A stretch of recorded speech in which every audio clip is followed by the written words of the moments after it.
Your heart starting to do like this.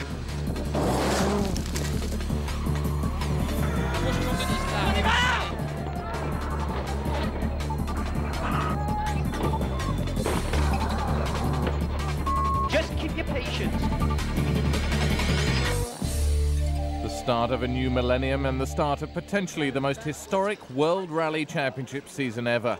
Changes for 2000 included twice world champion Carlos Sainz joining Colin McRae at Ford. They were together at Subaru in the mid-90s and relations then weren't always cordial. A lot of people keep writing and saying it's going to be difficult. I have been working with him before. We have one problem in one rally. We speak about that, and everything was clear many years ago, and we have good relationship, and I'm sure we are going to work together hard to make Ford winning, and well, we will see what's happened after. The other major change, 1994 world champion Didier Auriol moving to Seat. I think with Seat, it's a young team, and they want to really try hard, and they want to really try to get results. So they have need to have an experienced driver to have a situation of the car. So I am quite happy to work with this young team. But the man they were all trying to catch was Tommi Mäkinen, looking for his 5th consecutive world title. January and Monte Carlo for round 1, the most famous casino in the world and the start of the most famous rally in the world. First off the ramp, wearing the champion's #1 for the 4th year in a row, the highest flying Finn, Tommi Mäkinen.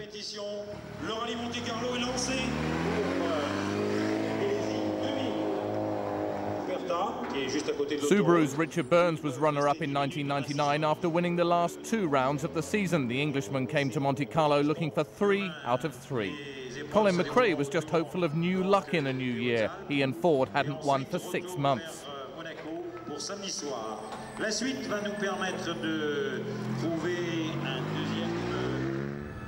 Not much snow up in the Alpes Maritimes above Monte Carlo, but reports of ice higher up the stages. The Monte Carlo rally is never predictable. Whatever the weather, Mäkinen threw down the gauntlet to his challengers. 6 jääläikkiä. Sitten on jäätä tästä loppuun asti. Jäätä koko ajan oikein. He quickly got to grips with the icy conditions and pulled out a first day lead of 12 seconds over Richard Burns.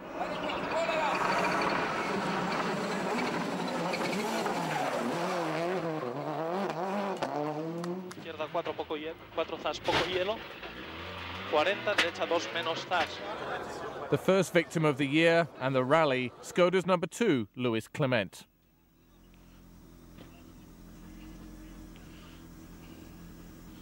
Extintor, la rueda.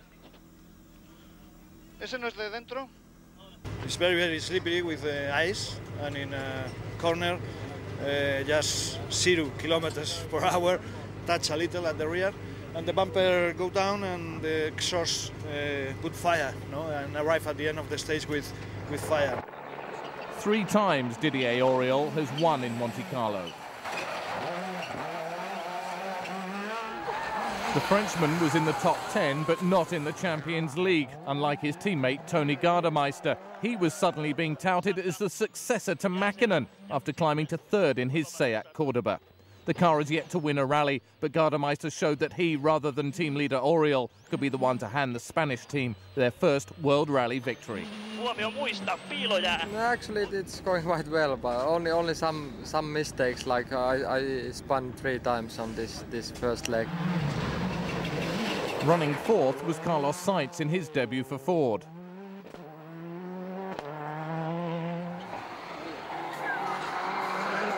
Just ahead in 3rd was Gilles Panizzi. But Burns was having trouble keeping the British flag flying. On the Selenet stage, 1,000 metres up in the mountains, Mäkinen set a time 14 seconds faster than Burns over just 20 kilometres.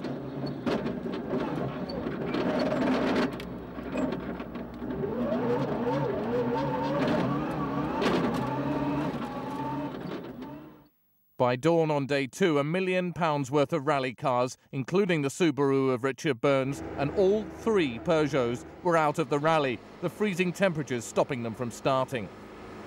The car wouldn't start.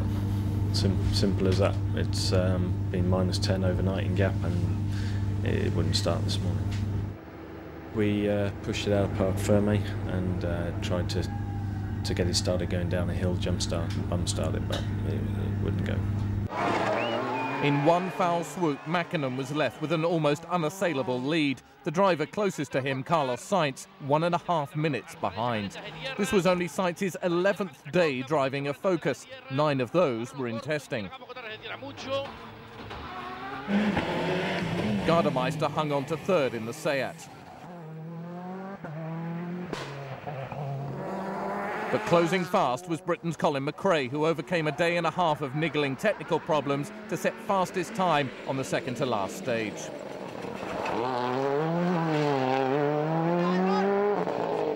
Right tightens cat, 50, 6 right minus opens, into 6 left and 6 right opens.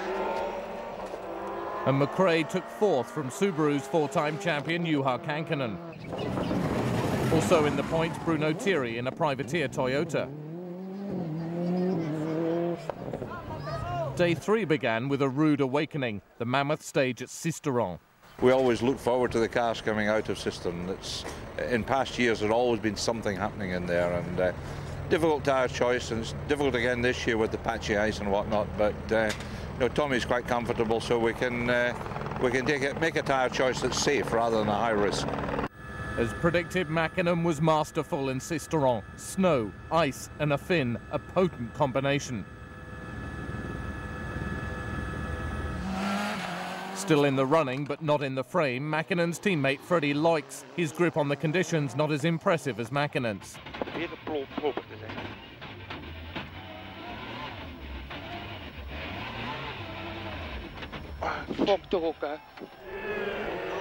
In 6th and showing he deserves a works drive, Bruno Thierry. Tony Gardemeister's prize for a commanding drive was an almost certain 5th.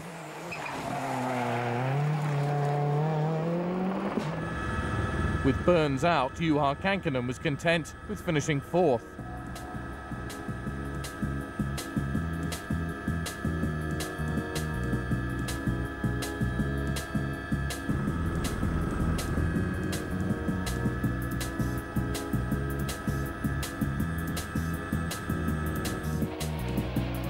But on the final stage, Kankkunen was handed a belated Christmas present, Colin McRae's 3rd place.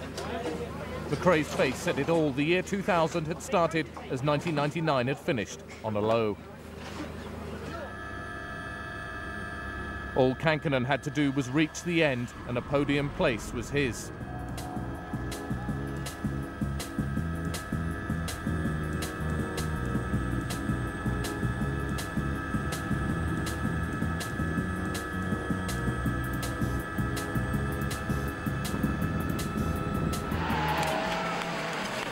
The silver lining to Ford's cloud was Carlos Sainz hanging on to 2nd. But it looked like business as usual as the reigning champion Tommy Mäkinen cruised to victory. Tommy, 2000 Monte Carlo winner?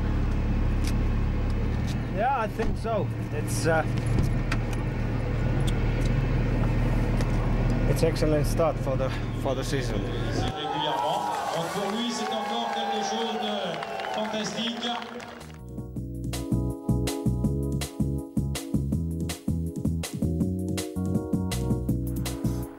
Round 2 and the International Swedish Rally, normally the coldest, snowiest rally of the year, but not in 2000.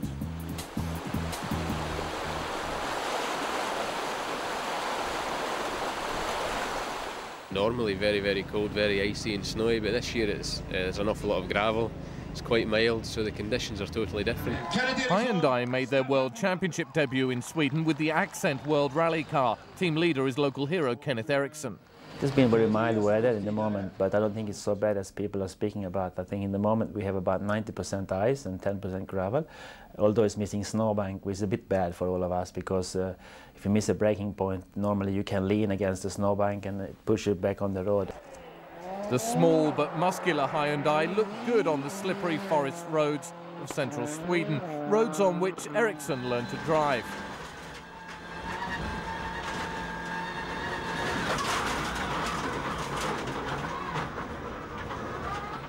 But joy quickly turned to despair.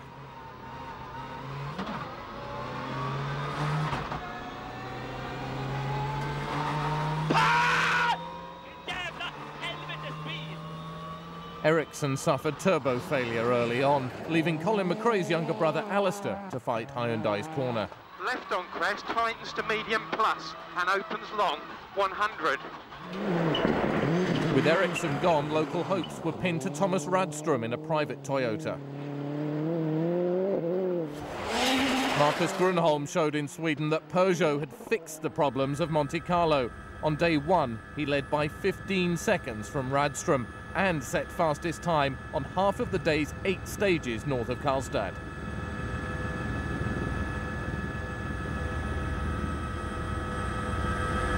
For us, it was fantastic. I'm very happy with the car, and driving was okay, and yes, very good. Colin McRae reckoned he would have been leading if a valve on his Ford's turbo had not got stuck. Instead, he was fourth, the fastest of the non-Scandinavians.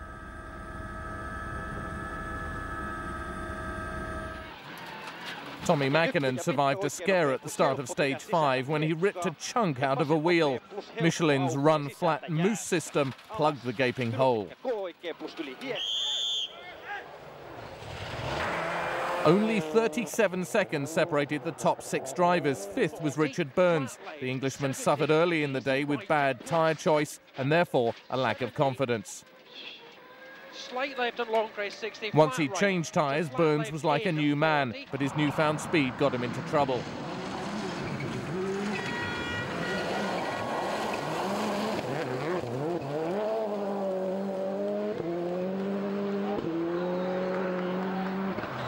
We lost about 10 seconds over the last two because we landed badly on a jump early in the stage and damaged something in the rear suspension, so it meant it didn't handle at all, and the back end of the car was bouncing around a lot, so we lost a bit of time. We are very equal at the moment, all of us with speed. It's except Marcus made some incredible times.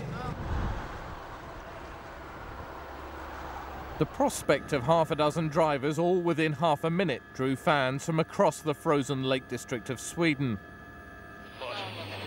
None of the major stars had gone out on day one, but early on day two, Tony Gardemeister's hopes of repeating his Monte Carlo magic evaporated.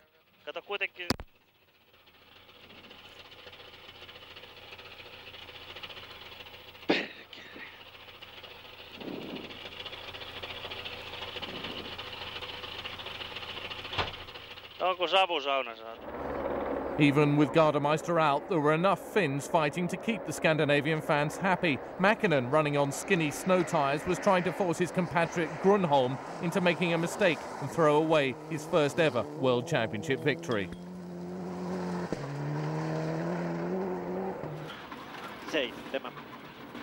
Mäkinen was ice dancing. Colin McRae was still third, 28 seconds behind leader Marcus Grönholm, but only 1 second behind Mäkinen.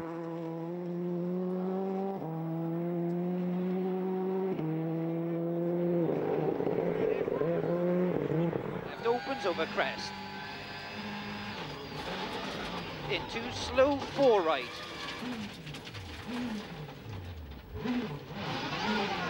I think you're going to keep it tidy. Slow 4 right. Into 6 crest. McRae feared a 10th retirement in succession when his teammate Carlos Sainz was halted with an oil pump failure. Yeah, unfortunately he had an oil pump drive failure, which meant that he had no oil pressure, and also it's the same shaft that drives the alternator, so the car wasn't charging either. it's unfortunate that it happened on a road section, not even on a competitive section. So no points for Carlos. Juha Kankkunen was on course for 6th and 1 point. He was only 1 place behind Burns. Both were blighted by a lack of grip.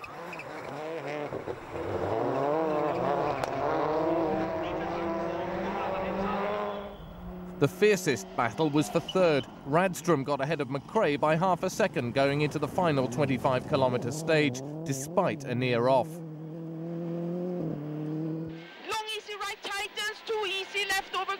Singing his stage notes in Sweden, Tina Turner. 60 long bed right plus before sign. Injunction.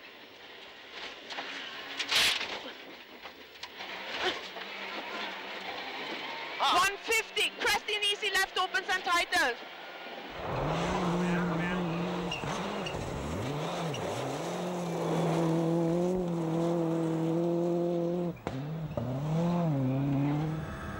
Mäkinen knew it was too late to catch Grönholm and settled for 2nd. Oikee 10, huomio, tosi pitkä vasen nopea plus kirraa.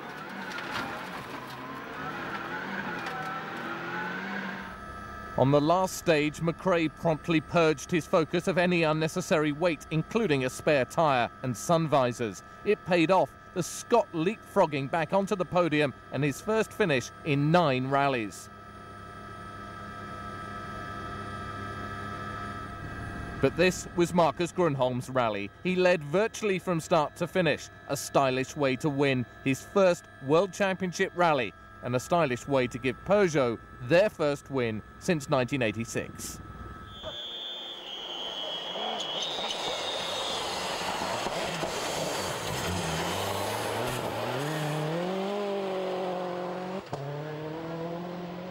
Time for Mäkinen, 11:27.9.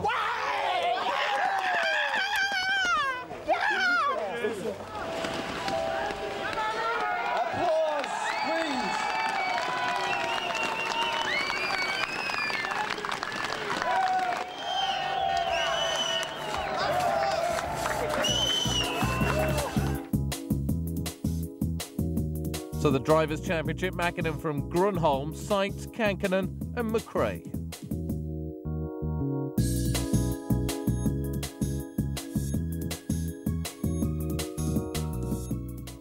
From one extreme to another, the ice of Sweden to the heat and dust of Kenya, and the Safari Rally, the toughest rally on the calendar.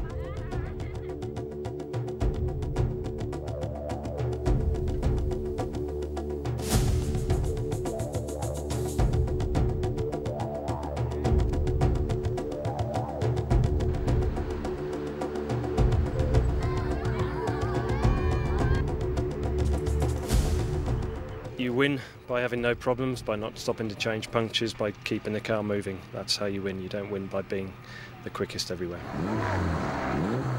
First in the championship meant being first off the line for Mäkinen.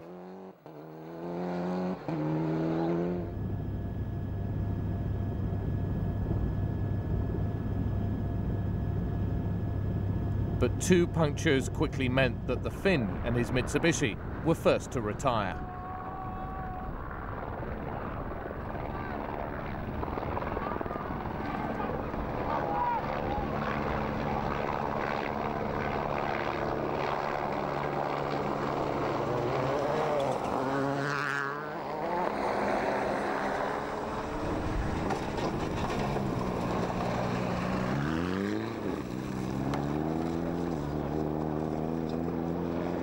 It was just too many punctures. We had to do last 20 kilometers with broken rear wheel, and of course it is too much, too hard.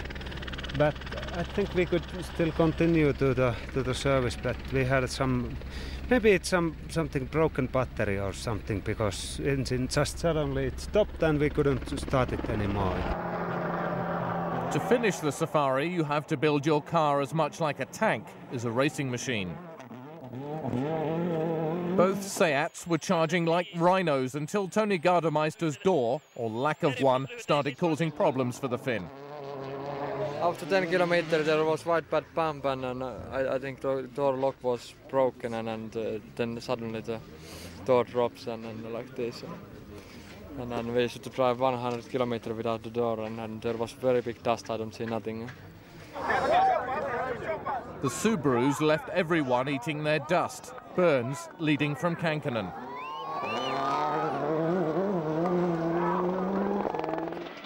And easy left. And long easy right. Tightens and opens. Juha Kankkunen hit a cow but managed to keep his head and second place.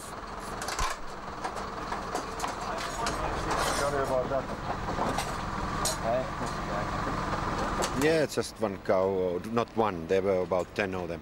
Just came from the right from the bush and just couldn't go to the left enough, you know, to go around because there were some trees and things, so just hit them.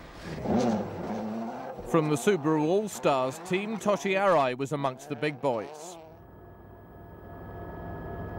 All the top drivers were using spotters in helicopters to warn them of dangers ahead, like potholes or slower cars. The heat got to Gilles Panizzi, who boiled over after another car had held him up. The driver before is not sport. Why?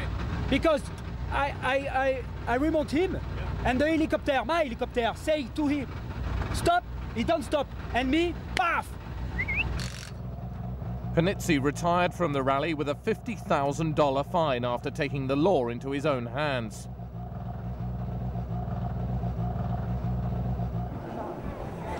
Grönholm retired later with clutch failure.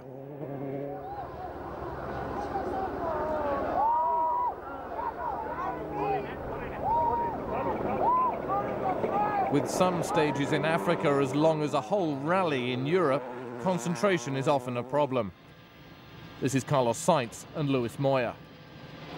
Cuidado, cuidado, cuidado, cuidado. Puto, avísame. Carlos, si no pude, joder, no tuve tiempo. Pero grítame. Pero si no me dio tiempo a avisarte, si me pongo un segundo, coño. Cuando te quise avisar, ¿dónde estaba? Pues nada más acabo caliente la izquierda. Ahí va. The conditions were drier, hotter and rougher than in recent years. Those cars on Michelin tyres seemed to fare worse on the razor-sharp rocks than the Subarus and Seats on Pirellis. Caution into stop crest and dip. Into 6 crest. And 6 right over bump, keep out. Absolute nightmare. Okay, I mean, we drove really sensibly through the first one because we really didn't want to have any more punctures. And we managed to sort of have a puncture-proof run on the last 2. Tyre let go on the road section. But yeah, we've had 4 punctures other than that on the previous 2 sections of the day. By the end of day 1, Burns had opened a commanding 4-minute lead, but wouldn't allow himself to savour it. In 1999, he was in exactly the same position when a bolt sheared and took him out of the rally. The fact is that the car is working very well. The tyres are working very well in what are obviously very difficult conditions for them. And I'm just sticking to my own speed, my own driving. I know I've been doing the Safari quite a few years now, and I know about the speed that is a good speed to keep the car going, and that's what I need to try and keep up for the next 2 days. If the punctures weren't bad enough, McRae was getting frustrated, this time by being held up by Didier Auriol.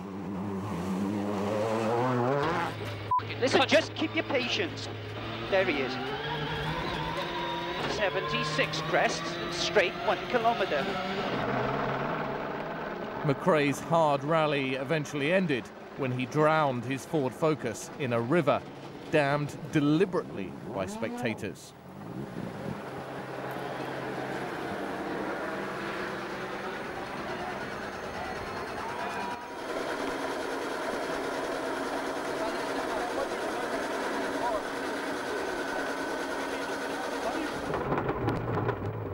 Petter Solberg tried to bump start his teammate, but with no joy.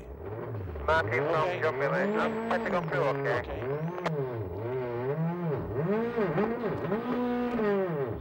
There was a water splash about 2/3 of the way through, and spectators had dammed it, so it was obviously a lot deeper. And we knew it was deeper, and we went into it just as cautiously as we could.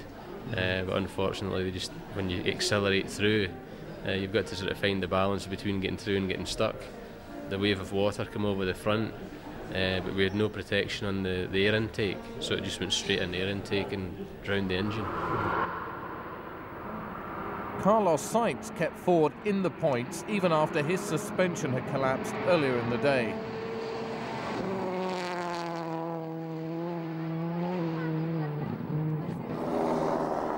As the rate of attrition mounted, Armin Schwartz and Skoda smelled success.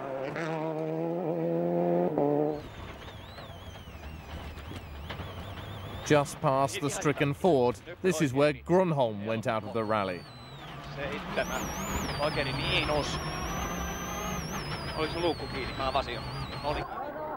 On day 2, Subaru looked as indestructible as day 1. Despite temperatures in the cockpit of 50 degrees, Burns kept cool.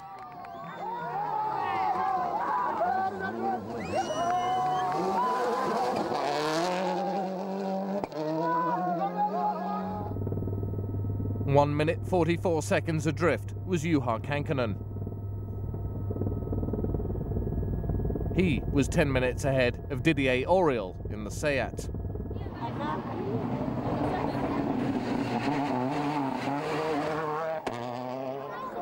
And behind them, Carlos Sainz in the Ford.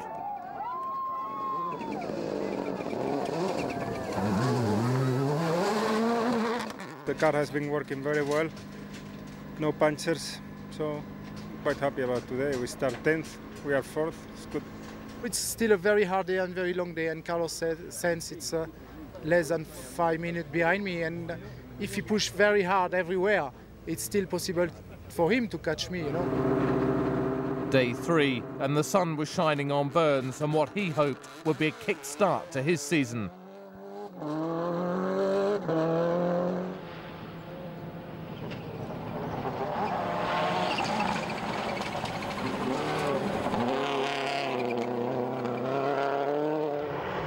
If Burns and Kankkunen looked safe, Auriol was worried about the two Fords.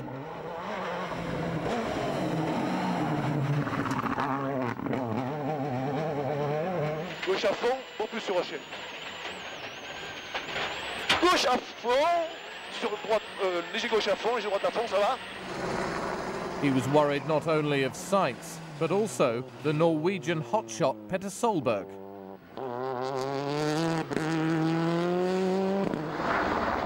Solberg's speed was wowing everyone, except his team manager and engineer, who wanted him just to finish, but behind Carlos Sainz.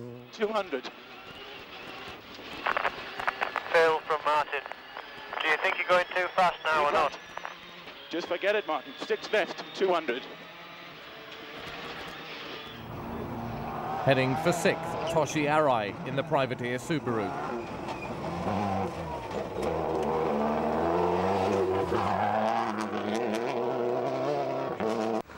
But the Subaru of Burns was the star of Africa. This was his second win in Kenya. His first ever World Rally victory came on the Safari in 1998.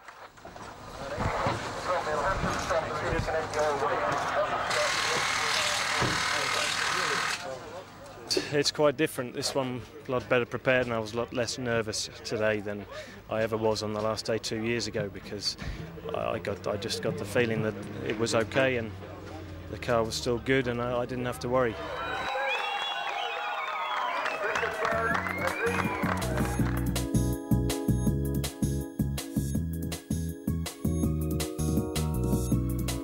Round 4, and a move back to Europe for the Rally Portugal, based in the capital of port wine, Porto.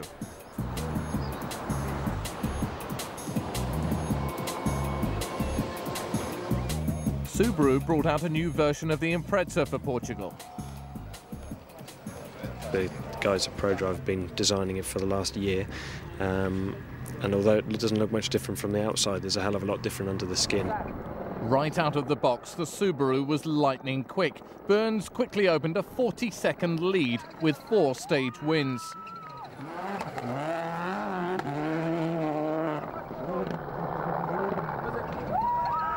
But Kankkunen's car was already suffering first rally niggles. He went out. Grönholm was magical on the stages east of Oporto. As brave as the Finn were the tens of thousands of fans who lined the stages at Pfaff, where the cars leap high into the spring air.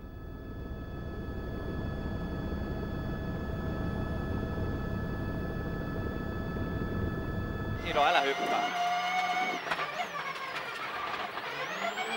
Oikein täysylinypy 8 ja oikein eri miinus. Ja pitkä nyppy täys 120. Oikein täysylinypyn. But almost as fast as Burns had opened a lead, he lost it by the same amount to Marcus Grönholm. Power steering was the problem.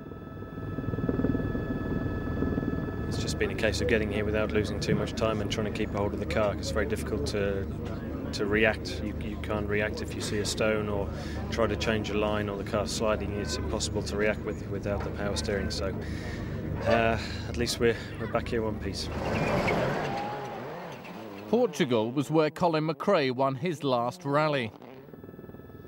He looked on course for a repeat win until his Ford Focus ground to a halt with a broken engine.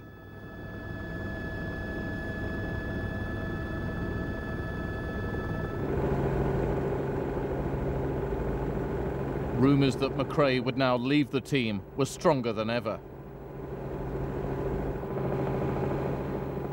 Within minutes, Finland's Tommi Mäkinen crashed out after ramming a tree stump. His season was going from good to bad to awful.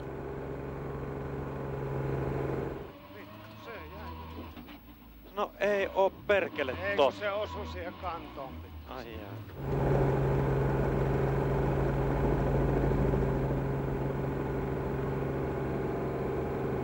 It was tight hairpin right. There was some very little tree stump inside, and we didn't mark it on our notes.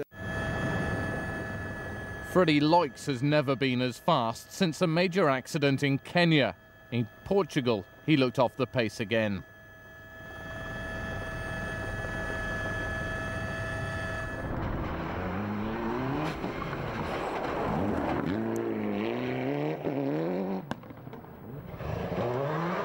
Third was Carlos Sainz, who also had power steering problems. Fourth was Seat refugee Harry Rovanperä. Fifth, the fast Norwegian Petter Solberg. And sixth in the Seat, Didier Auriol. Seat's season had got off to a good start. The question was, when would Auriol give the team their first win?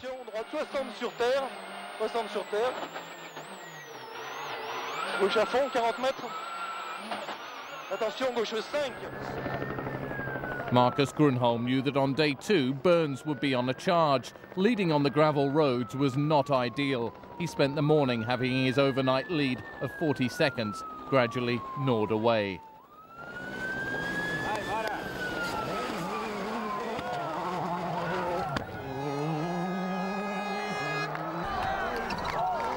Burns was in his element on the rutted tracks in mid-Portugal.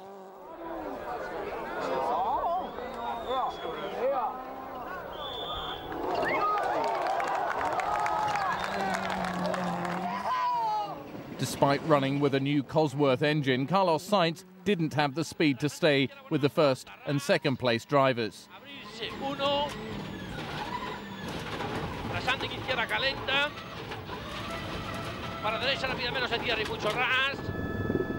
Fourth behind Sainz was Harry Rovanperä. The Finn was dropped by Seat at the end of 1999. Now he was desperate to show they were wrong.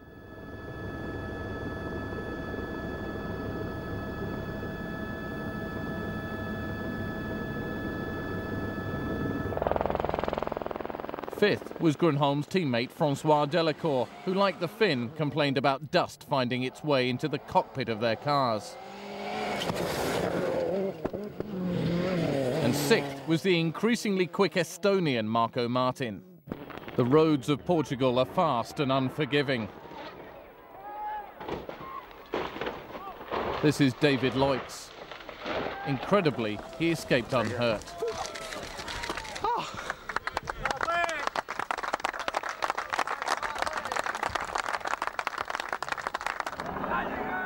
By mid-afternoon, Grönholm had lost his lead to Burns.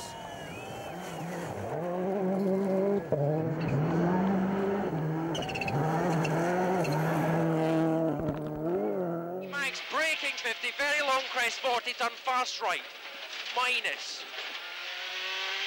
50, very long crest 40. But Grönholm retook the lead when Burns, who was running third on the road, was slowed by dense clouds of dust left hanging in the forests. In the morning it was not good on the first on the road, but now when it started to be dark and the dust came up, so I had a small advantage, yes. We'll be second tomorrow behind Marcus, and I think we've shown today that when we want to be, we can be considerably quicker than he's been. So I think we'll just go flat out. Okay, the daylight stages, so we shouldn't have some dust, so that's a big bonus. 3 stages, 14.6 seconds from Grönholm to Burns. A duel not only for the rally, but for the lead in the championship.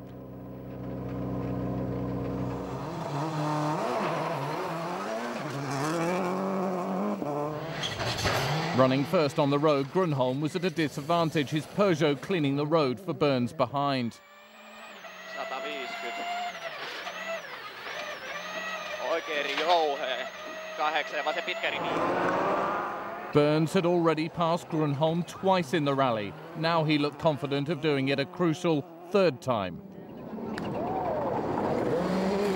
Out of the frame, Sainz in 3rd. Rovanperä in 4th.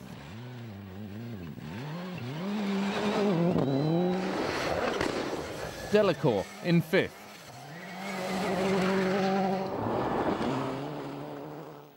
And Freddie Loix had passed Marco Martin to take 6th and the last point.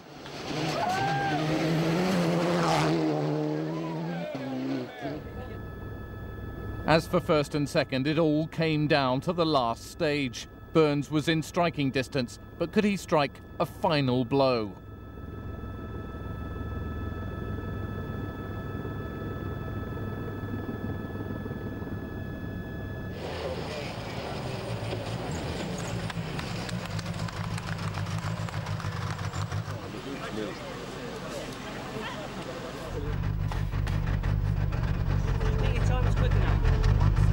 I don't think so. I don't think so. We will see. We have to wait. We go a little bit from.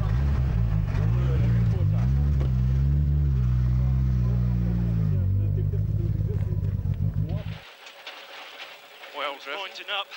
Yeah. Burns had no idea how fast Grönholm had gone. All he could do was maximum attack. 8:13. See time. Let me see the time.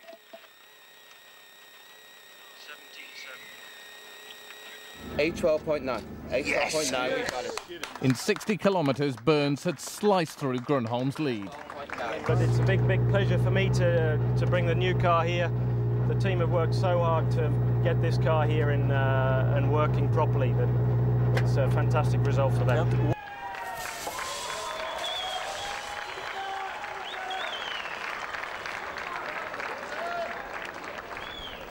4 wins from 6 rallies and Burns leaps into the lead of the title race. The first Englishman to do so and the first driver other than Tommi Mäkinen to head the championship in 2.5 years.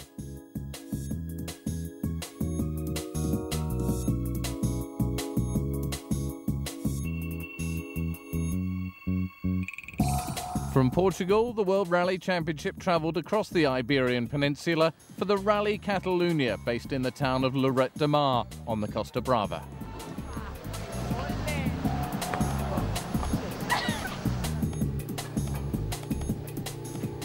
It's very difficult rally to win. You have to have everything, setting has to be exactly perfect. Panizzi and Delacour, they will be very fast on tarmac. And for myself, I think if we could take some points, that's good. I think it's quite possible that we give the others a run for their money here. As the flag dropped, the reins fell. Burns came to Spain looking for a hat-trick of wins. From stage one, he set a blistering spring pace, helped by heavy rain in the mountains above the Costa Brava.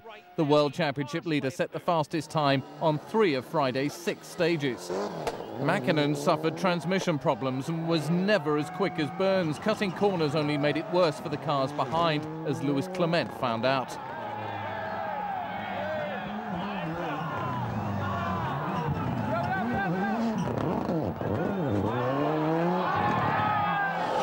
Carlos Sainz is a god in Spain. For most of the first day, he was third and locked in a fierce battle with Mäkinen, only half a second adrift.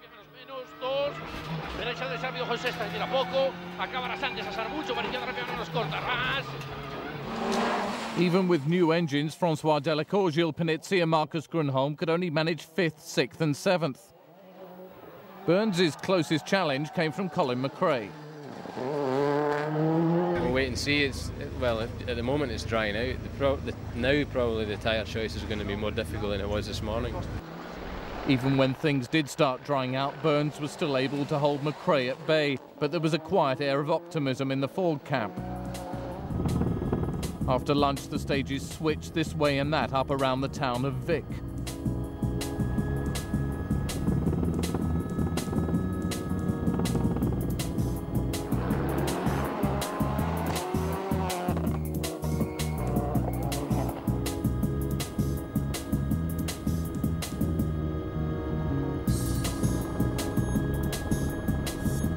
The dry suited some drivers more than others. The surprise of the day came when Germany's Armin Schwarz gave Skoda their first ever stage win on stage 5. It moved him to 9th. It was a flowing stage and we pushed quite hard for that. And I think it was the combination. The car was good, the tyre, and we have been not so bad either.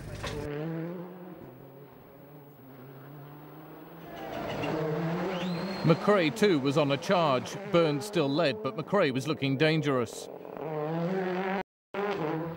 Into 6 left, into 5 left, plus cut, gravel ruts, into slow 4 right, don't cut. 30.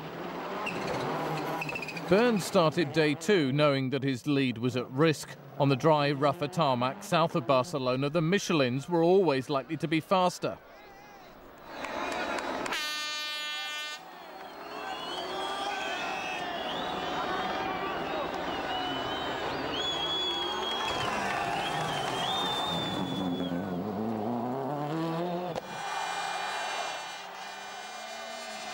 If Sainz can't win, the Spanish crowd will go wild for McRae, his style, his flair and his sense of drama appealing to the Latin fervour.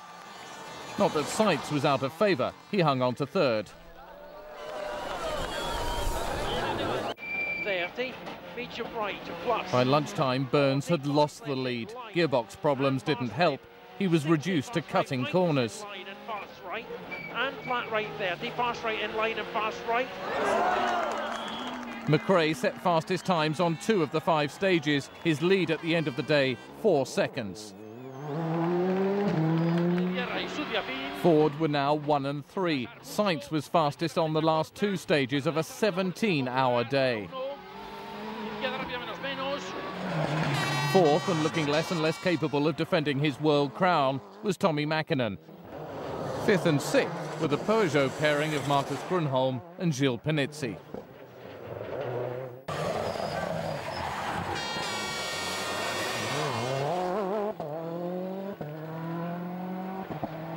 There's only a few seconds in it, and Carlos is right behind us, Tommy only a few seconds behind that, and Colin's there, so it's going to be a good day. The next morning, 500,000 Spaniards woke early to witness the duel between Burns and McRae. But as dawn broke, the clutch on McRae's Ford refused to work. With seconds to spare, the mechanics got it fixed, but he had a 10-second time penalty. The panic kick-started McRae's adrenal gland to such an extent he set a time 7 seconds faster than Burns over the first 40 kilometres. On the following stage, Burns was marginally faster than McRae, leaving McRae just 1.1 seconds ahead with 2 stages remaining. Sainz briefly moved into the frame before dropping back, much to the disappointment of the fans. Richard's obviously going to be trying like hell, and Carlos, so it's going to be a close finish. So it was left to the Brits. On the penultimate stage, McRae stretched his lead to 5.9 seconds. The Scot had made himself virtually untouchable. Guaranteed fourth behind Sainz was Tommy Mäkinen in an increasingly out-of-touch Mitsubishi.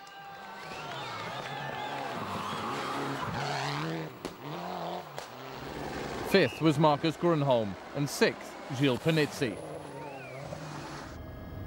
But all eyes were on the fight for the lead. On the final stage, Burns used every inch of the snaking road to find a faster way down the mountain, but McRae had already found exactly the same ground. Their final times, fittingly, were identical. 12.098. Yeah! After 13 months, McRae was a winner again. What's more, the day before the rally, he'd thrown down the gauntlet to Ford. Give me a winner or I'm off.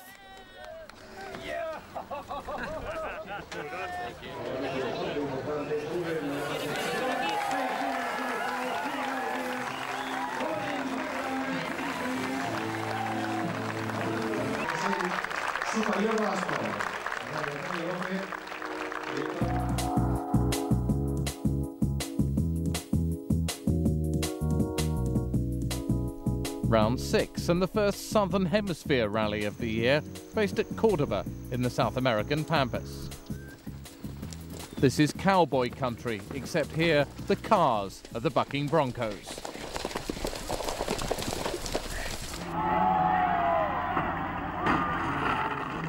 I think we're going to still see quite a lot of competition from Marcus, from Tommy and from Colin. I think are going to be the strongest competitors here. I have been here once, it was 3 years ago. A lot of new stages now, so maybe it's very difficult to fight for a victory, but I still hope we can do top 3 position. Burns was robbed of victory in 1999, and this year he was out for justice.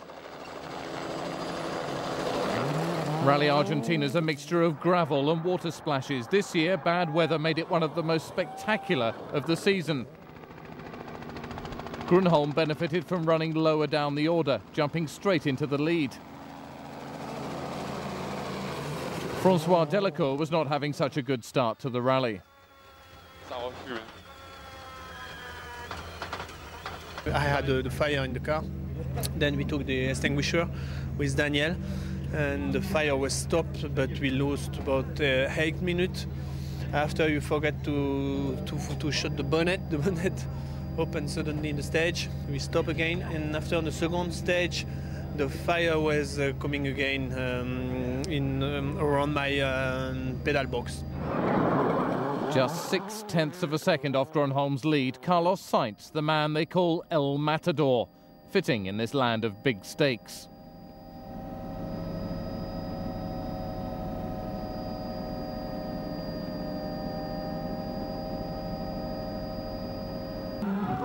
Brake problems and a time penalty cost Colin McRae a crack at the lead. The Scot was third, 10 seconds behind his Ford teammate and just ahead of Burns.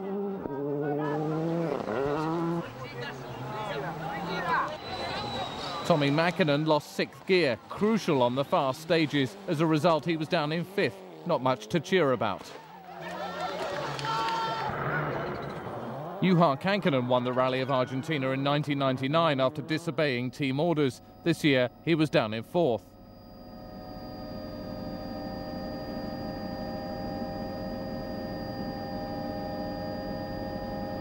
Water to medium right, minus. Richard Burns was more worried about water splashes than flying fins.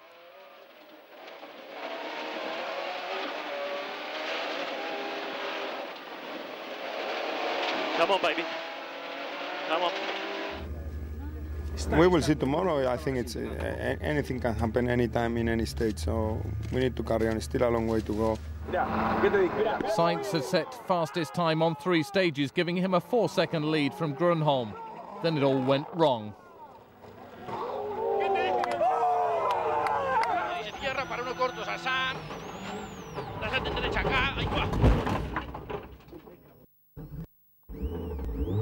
No, rompí el motor, loco. Soy técnico mecánico. Well, I was coming just after a crest and too much in the inside, and it was a rail. They have put a guard rail in the inside, and I just hit it with the middle of the car. Sainz's rally ended on 2 wheels, not 4.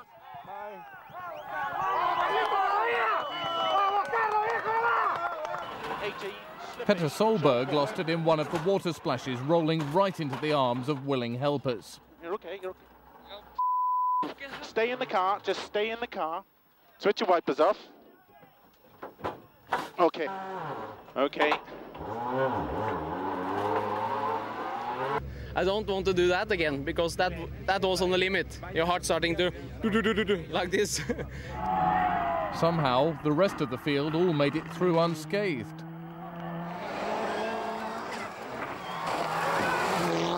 Hyppy vasen nopea. 2. Pitkä oikein nopea plus sumppu. 5. Freddie Loix in the number 2 Mitsubishi had climbed up to 6th. A week earlier, Marcus Grönholm had escaped unhurt from a massive 160 km/h testing accident. It didn't seem to have slowed him. With Sainz out, he was leading.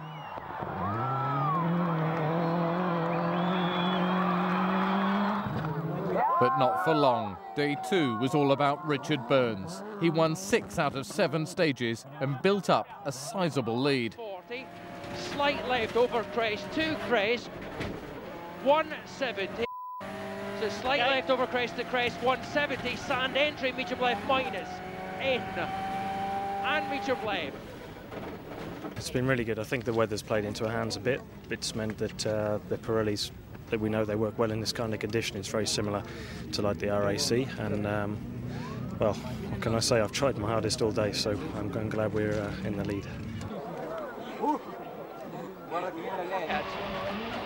McRae's challenge came to an end on day 3, when engine trouble after a heavy landing forced him to retire.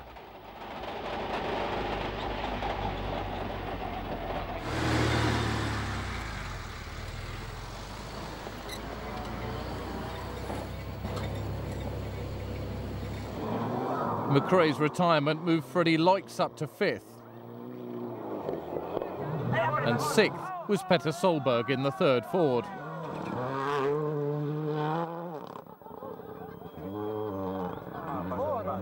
7th was Alistair McRae in the Hyundai. He and his teammate Kenneth Eriksson were overjoyed to have finished in the top 10. It's been quite tough at the start of the year. It's getting better. We've still got a lot of work to do, but to get a point in its 4th rally out is very good.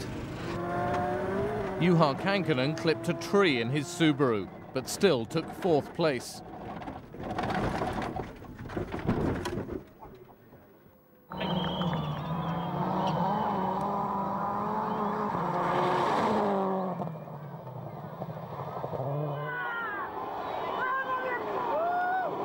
Tommy Mäkinen finished 3rd.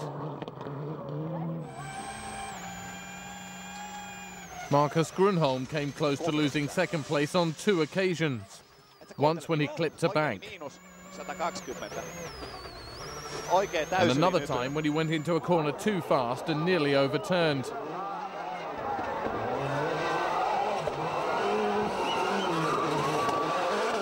Then he came across the 3 Musketeers. Vasen hidas. 7. Oikein nopea. 7. But this was Burns' rally. He led all the way despite a wrong turn in the mist.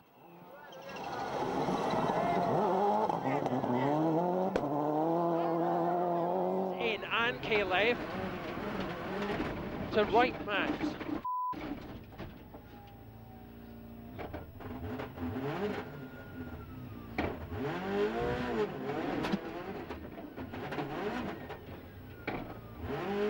And K left to right max 40 fast left plus.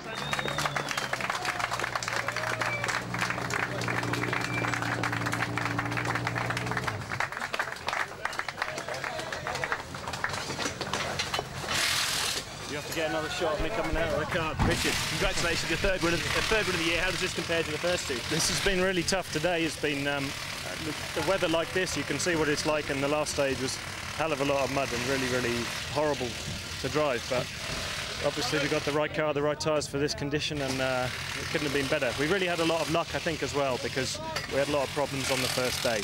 But yesterday was fantastic. With 3 wins in 4 rallies and a comfortable lead in the championship, it looked like Burns was the man everyone had to beat for the 2000 title.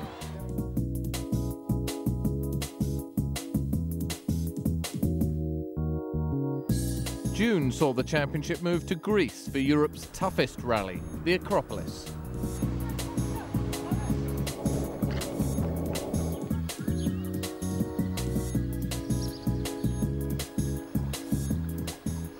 This rally is very, very rough, and anything can happen, especially when you've got stages which are run twice. It's going to be very, very hard on the car. We did go down to the south of France for some temperature work, but it was still only 28 degrees, whereas here it's going to be nearer 40, so it's going to be interesting. Well, the Acropolis has always some surprises. I mean, it's a very rough rally. You never know what happened, but I think if we go in a reasonable speed and just keep the car together, we could have a good result again, yes. The rally started under the Acropolis' famous monument, but then headed north towards Delphi, where rough terrain, thick dust and high temperatures made a big impact on the cars and drivers, literally.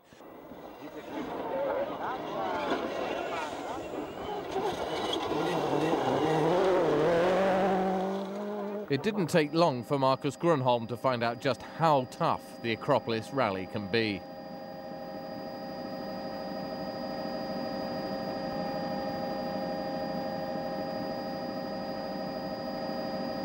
I cut one corner, one very, very slow corner too much, and there was some concrete pole in the bushes, and bam, suddenly we were on the roof. But we came on the wheels again. In most other European countries, the police would have stopped Grönholm for driving on 3 wheels, but not in Greece.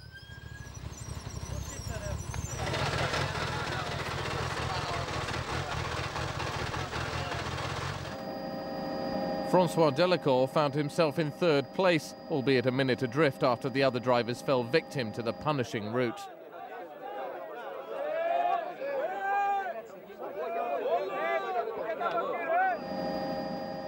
Freddie Loix had gone out on the very first stage with a sheared hub shaft at over 100 kilometres an hour. The same happened to Tommy Mäkinen, leaving his title hopes in tatters. His last win was way back in Monte Carlo.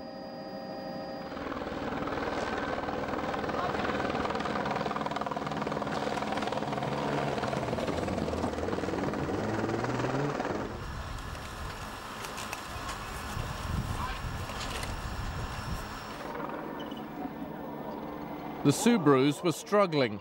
Burns from running first on the road, his chances of repeating his '99 success looking unlikely.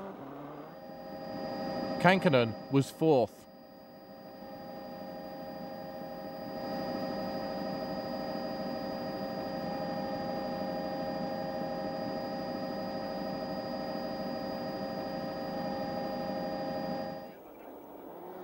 Despite running on rutted tracks littered with rocks the size of footballs, there was no sign of the Focus's reliability problems. Ford even fitted 15 kilos of armour plating to their cars.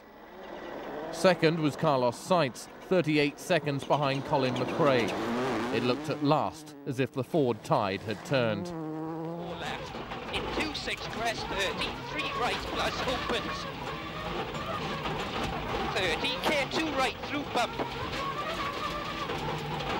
And 3 right minus opens. Into K3 left minus tightens, rock keep out and tightens to 2. It's held together fairly well. No real problems. We've had a couple of punctures, but the mousses worked very well. I was a bit surprised at the pace. We've pulled quite a bit of time on, certainly on Richard and a bit on Carlos, so it's not ideal to run first in the road tomorrow, but if we're pulling that much time, we have to really keep on going and try and take as much as possible. The heat was unbearable. At midday, it was 45 degrees. In the car, it was 70. How are you? Fine, you. Okay. So much. Richard Burns lost 2 minutes on day one when his suspension collapsed. His chance of playing catch-up on day two suffered when he got stuck behind Francois Delacour. His suspension also broken.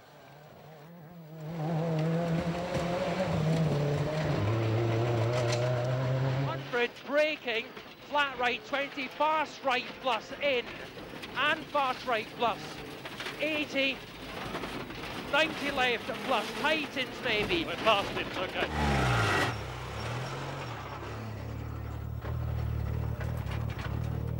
Just after we caught Delacour, we lost about 20-25 seconds passing him, but then one of the front dampers went completely and the front of the car was just on the springs. So about one of the roughest pieces, of course, the last 4 or 5 kilometres, but we lost about 35 seconds to Colin. The top drivers were dropping like flies. Grönholm's rally ended when his Peugeot's engine gave up the ghost. No engine anymore, no engine.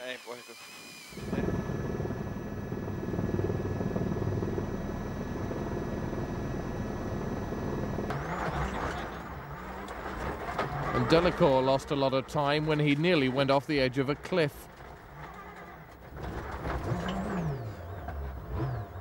Suddenly the car went on the right side and I was nearly in the drop.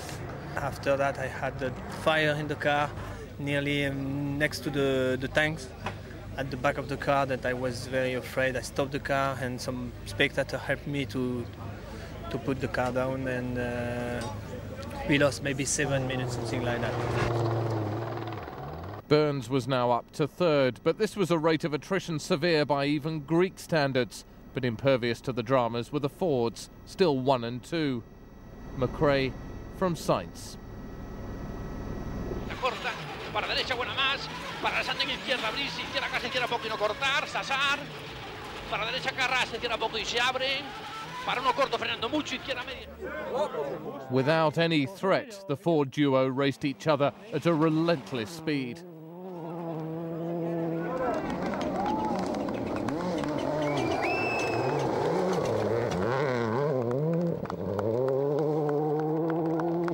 At the moment, it couldn't be better. It'd be nice if it finished tonight. Maybe one of the Fords could have a problem. That would be a lot of help for us, but judging what they've done the last 2 days, we can't rely on that happening. Day 3, and more heat and more drama. This time it was Burns in trouble. Yeah, we're in the stage and the powers guys just dropped off to like nothing and just cruising along. Just keep your place, don't read them out. It's just dying. It's still moving, but it's like I've got about 40 horsepower. We had no turbo speed or anything, so when we got here I just tried to disconnect all the things you have to disconnect, but unfortunately it wouldn't start again. The engine was full of oil. Kankkunen in the second work Subaru also looked in trouble. A front wheel bent inwards.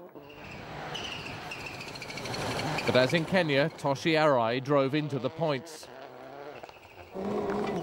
With 5 of the big boys out, into the points came the Skodas and even Saudi driver Bakashab in a Toyota. Sainz was slowly eating into McRae's lead until team orders to hold position were issued. They're both important members of the team and they understand what they've got to do. They've both got to get the cars to the finish, but ultimately we will rely upon them being grown-up men and holding station. The only message I've got is I have to arrive to the end, and that's what I'm trying. Sainz, though, appeared to be ignoring the orders, taking the lead on stage 16. Confident that the team orders would hold, McRae was easing off to preserve his car.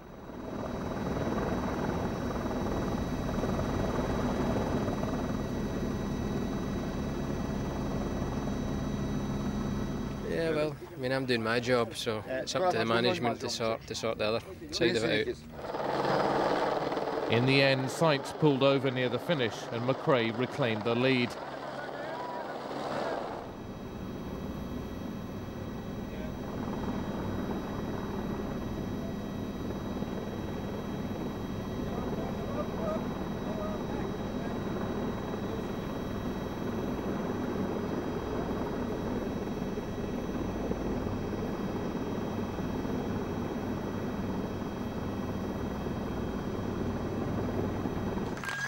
From no wins for a year to 2 out of 3, McRae now looked as if he was in the title fight. Yeah, I mean, it couldn't have been a better result. Absolutely perfect as far as that's concerned, and still get a bit of a lead, but if the car's as good as it has been here, New Zealand's a rally I enjoy very much. We've always been very quick there. It's looking good.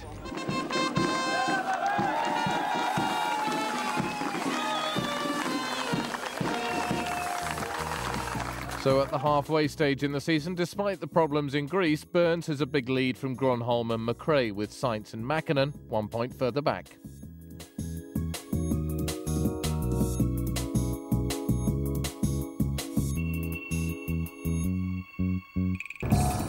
July and midwinter down under for the Rally New Zealand, based in the city of sails, Auckland.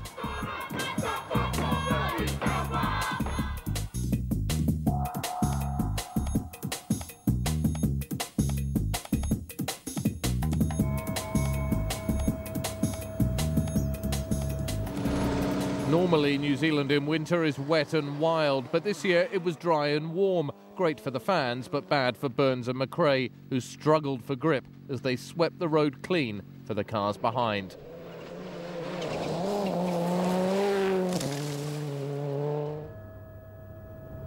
Things were a bit better for Carlos Sainz. He was 4th on the opening stages near Hamilton.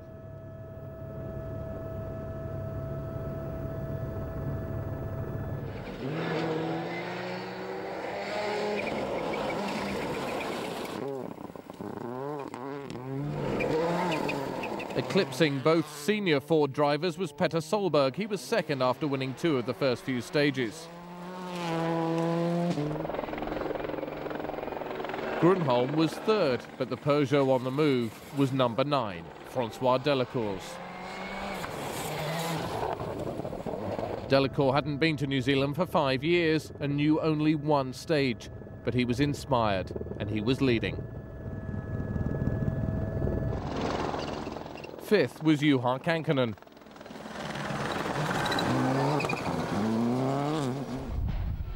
And that other Finn, Tommi Mäkinen, struggled with a bad setup on his Mitsubishi. 9th was all he could manage. Tony Gardemeister finished 3rd in 1999. No chance of that this year.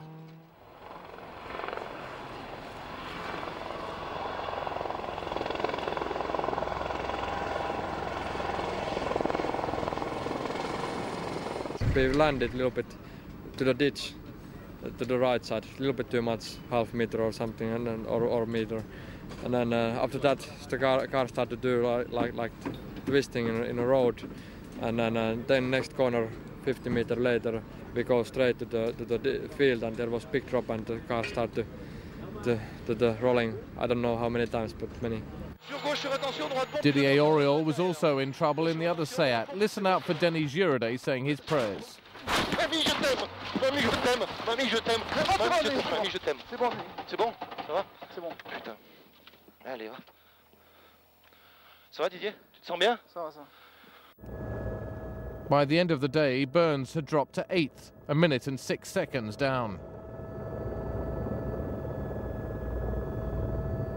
The worst possible situation for us will be if it rains tomorrow, which I understand it probably will, because then it means whoever's in the lead actually has an advantage, because they pour more and more mud out onto the road and make it more slippery. Sure enough, with day 2 came the rains. Burns' hopes of a win looked lost, but he drove like a demon. He set fastest time on 4 stages, at one point driving a second a kilometre faster than anyone else. Delacour's reign ended with gearbox problems.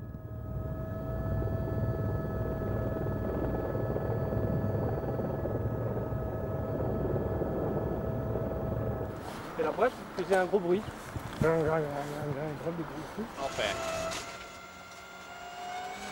Past him, into the lead, went Marcus Grönholm. Ahdas, oikein nopea ahdas.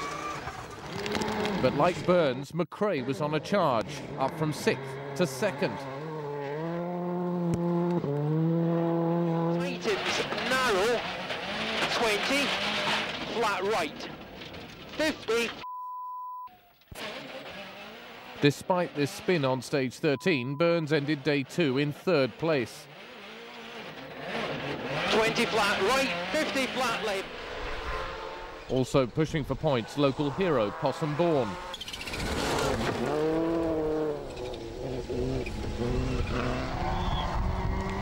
And Petter Solberg.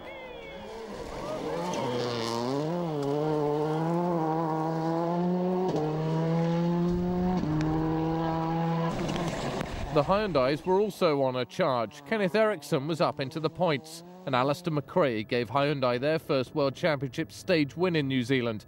He was 5 seconds faster than the rest of the field. Minutes later, though, his transmission seized.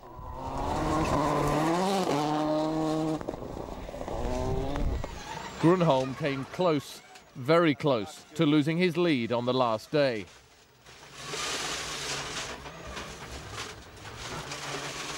Oikein pyöreä. 8 ja vasen pitkä nopea risteys, kirraa, varo. But whereas Grönholm escaped by the skin of his teeth, Burns did not. The power steering failed less than 30 kilometres from the finish.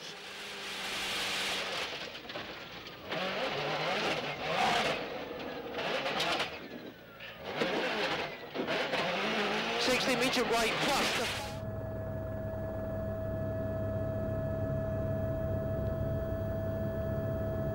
The power steering failed about 2 or 3 kilometres from the end of the stage, and there was a lot of oil over the engine. We got to here, turned it off to try and find out what was wrong, see if we could fix it, and then the car wouldn't start. So. In a double whammy, Juha Kankkunen's Subaru also failed to start at exactly the same time control. On the fast one, before the level, hey, the tight. Carlos Sainz stepped in to take third. The thrill was blunted, though. This was the second anniversary of his last win. Para izquierda en cuarta, para derecha buena más ojo, para izquierda buena más, se cierra para uno corto. Second went to McRae.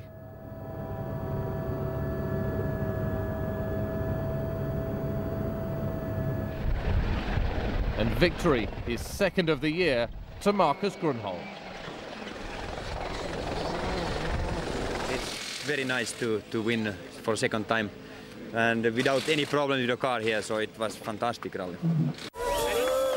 In the space of 2 rallies, Burns' lead has gone from 20 to 4 points. Suddenly, the championship was wide open.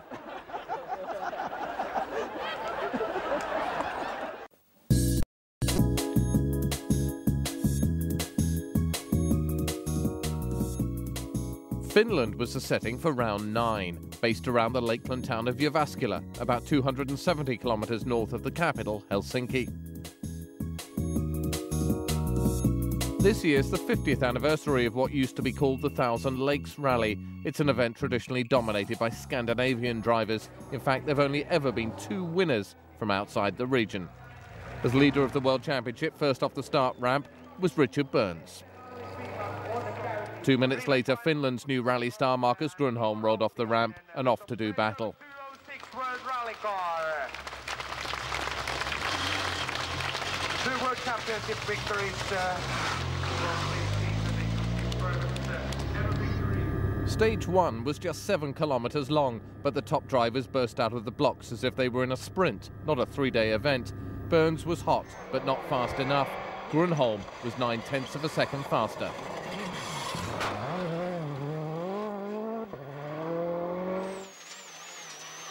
Viisi vaseri tiukka yli nypy ahdasta sumppu. 8 vaseri miinus sumppu. Ja oikein eri. 8. Vaseri miinus 7 oikein nopea. But the big surprise was the instant pace of former Seat Works driver Harry Rovanperä. He set the 3rd fastest time on stage 1. Again, Tommi Mäkinen was off the pace, 7th on Parkala and 6th overall. His speed wasn't helped by having to pass the slowing Ford Focus of Carlos Sainz, the last non-Scandinavian to win the rally, way back in 1992.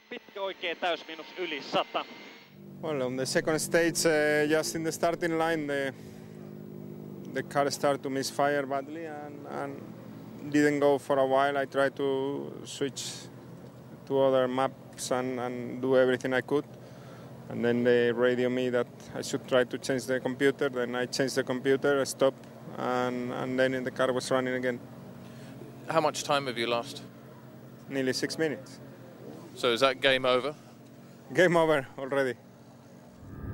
Stage 3, and Marcus Grönholm made it 3 wins from 3 stages.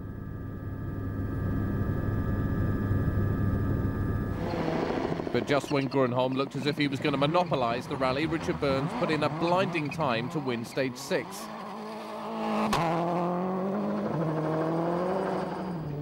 Hot on his heels was Colin McRae, who was 4th overall, 24 seconds adrift, but focused on a steady run to the finish. The winner in 1999, Juha Kankkunen, was mysteriously off the pace in 2000. His jumps were big, but his time's good enough only for 8th overall. Just as high-flying was Norway's Petter Solberg in 4th place.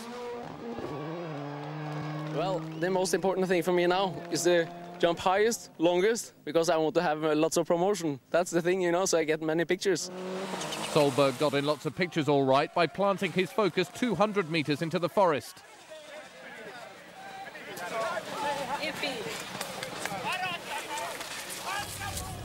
And still, he tried to drive it out.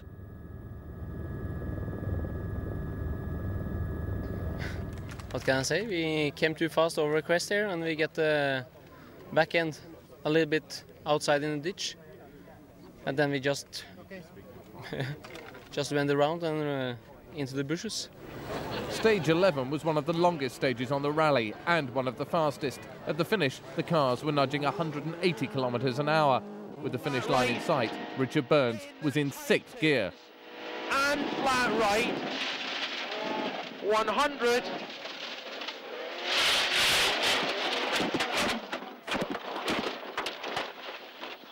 Three times Burns' $500,000 Subaru barrel rolled before slamming into a wall of pine trees. Amazingly, he still recorded the 2nd fastest time on the stage. Luckily, neither Burns nor his co-driver Robert Reid suffered more than a stiff neck. Yep, yeah. You better slow the cars down. Somebody else is going to end up in here as well. Yeah. It's a bit of a stupid place to put a flying finish. Cut off here? Well, everything was going fine, and I just went into the last corner of the stage too fast. I had it as a 6th gear corner that tightened, and it tightened a bit more than I thought, and well, that was that.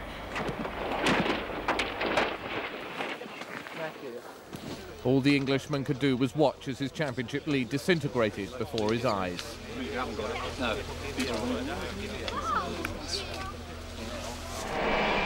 With Burns out of the picture, Grönholm suddenly had a 38-second cushion to Rovanperä, but Grönholm had to keep up his speed or fear losing his rhythm.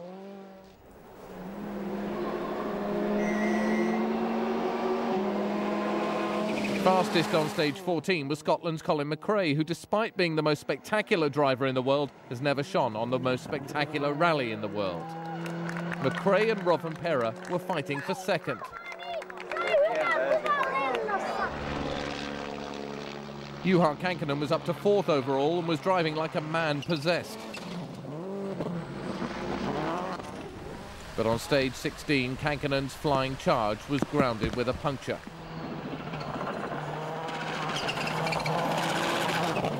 Fourth place became 10th. Just the tire exploded, you know, on the fast part or after the mid point about on in Pohjan. Then the last 5 cases so rough road that we had to change the puncture and took some minutes. Why did it take so long to change it? We didn't have the nut gun with us. We just had the wheel brakes and normal, and it just takes that long. It capped a bad day for Subaru.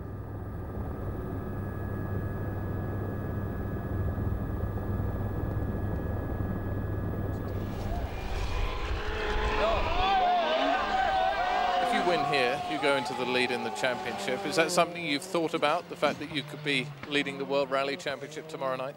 No, we have to do the rally first and finish the rally, and then we will see. Okay, it would be very nice to win here. And then if we are going up to the lead, it's even more nice, but we have to wait. At the start of stage 20, a mix-up with Rovanperä's time card forced him to start the stage late, incurring a 20-second time penalty. When McRae set a second fastest time in a row, Rovanperä found himself in third place.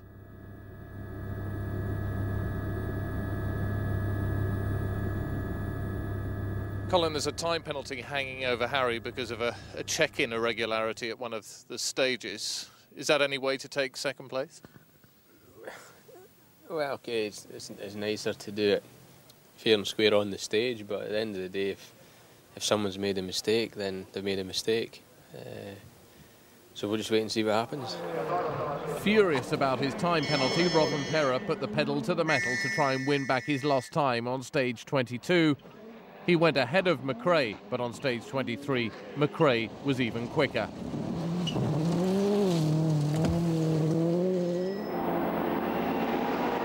He showed why he's called the Flying Scotsman.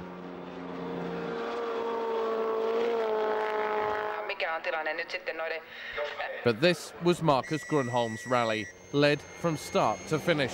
No one would think that this was the drive of a man who won his first World Championship rally only 6 months ago.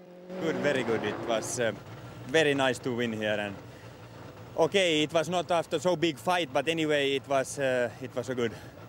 Will you finally admit that you now have a chance at this year's World Championship?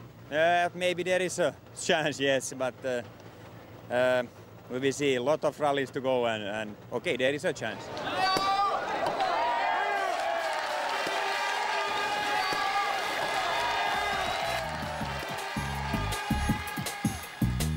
So Grönholm's win at home takes him into the lead of the World Championship from Burns, McRae and Sainz.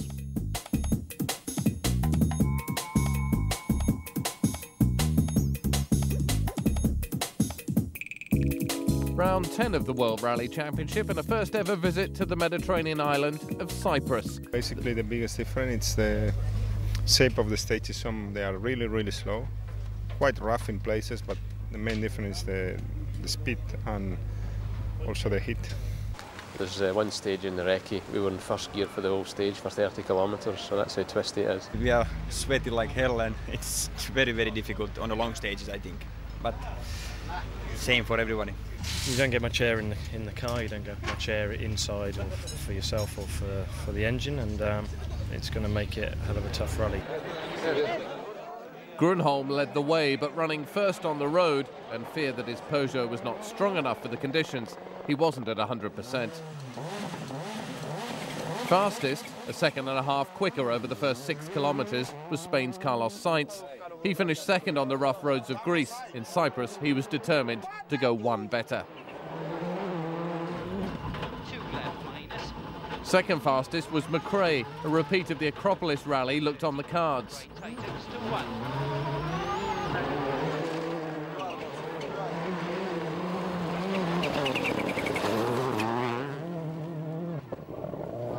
Out of the choking dust came Armin Schwartz, the only top driver to have driven before in Cyprus. Confidently, he had the revised Octavia floating through stage 2. Calling the notes is his co-driver Manfred Hema. At 100 kilometres an hour, Schwartz got too confident. Well, it's actually my stupid mistake. I did not really listen to Manfred enough. When I really saw what's coming up, then it was too late because we came in too fast to this corner, and then we rolled the car. In a matter of minutes, both Skodas were out. Lewis Clement lost engine oil.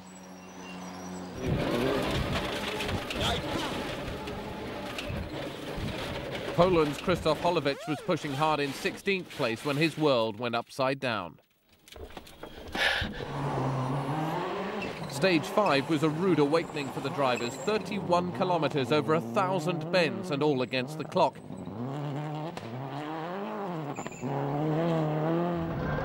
Even Tommi Mäkinen found it hard to get into a rhythm.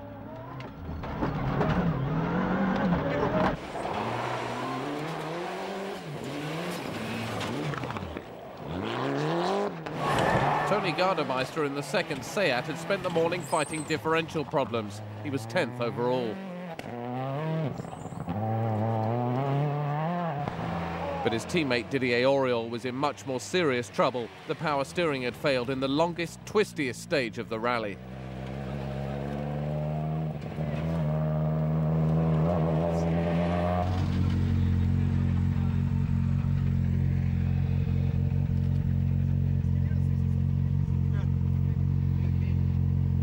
After 4 kilometers, we broken the power pump steering, and I do 2 stages without pump steering, and it was quite hard.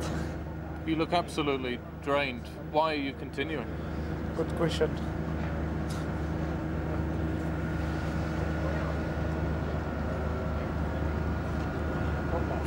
Stage 6 was another long one, almost 20 kilometres, too long for the stricken Peugeot of Marcus Grönholm. Yeah, we had a problem with the alternator, and the belt went off, and we lost completely all. I mean, the battery was empty and everything empty. We stopped. François Delacour's moment of glory in second place behind Sainz nearly evaporated coming into the last service.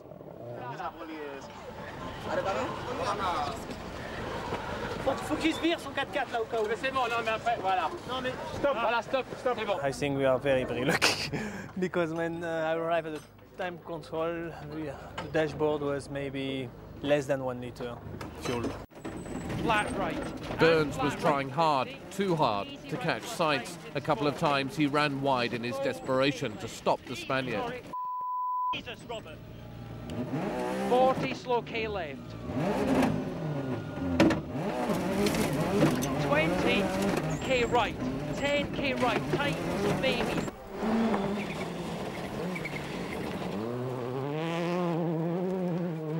How much of a risk are you taking? Well, today in rallying, you know, if you want to win, you have to risk. So it's clear. Stage 8, I made a couple of mistakes. I spun and I overshot a corner as well. So over the day, we've lost about half a minute, but that doesn't put us anywhere near to Carlos. He's done some really good times. Like day 1, day 2 dawned hot and sunny over Cyprus. The surprise of the morning came when Belgian Freddie Loic set fastest time on the opening stage. It was a good feeling, and especially because everything was going so well. I was back driving very clean. When Delacour had a puncture, Burns moved back into second place, much to the delight of the British fans.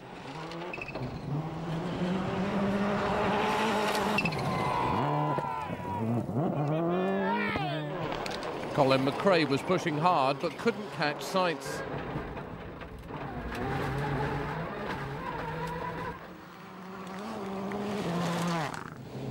Quietly but quickly, Marco Martin had ended up 5th overall, but behind, Tommy Mäkinen was closing fast.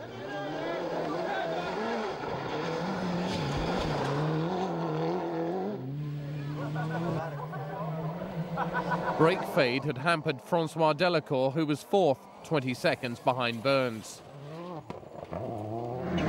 Second, and still unchallenged, was Colin McRae.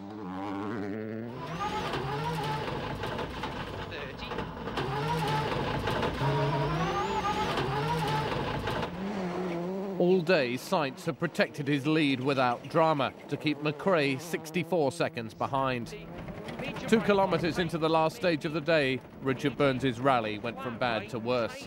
Braking and flat right. Getting from 60 over fast left minus and fast left minus. 2 kilometres in, the prop shaft snapped, so it meant we just had front wheel drive, and then it locked into second gear, so we lost about a minute. How come you're smiling? Nothing else I can do. How important is it to win here?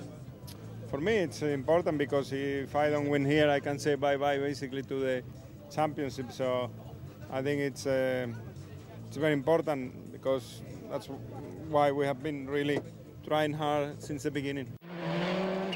Day 3 and Carlos Sainz started it knowing that he was less than 6 hours from his first win in 2 years.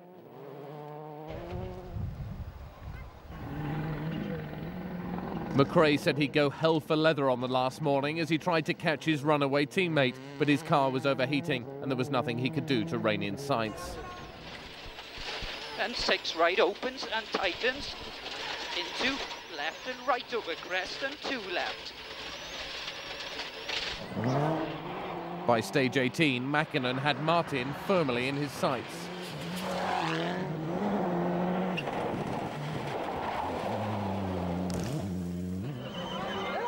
Keeping up the pressure on the Fords was François Delacour in the Peugeot. In the end, Burns had to settle for fourth.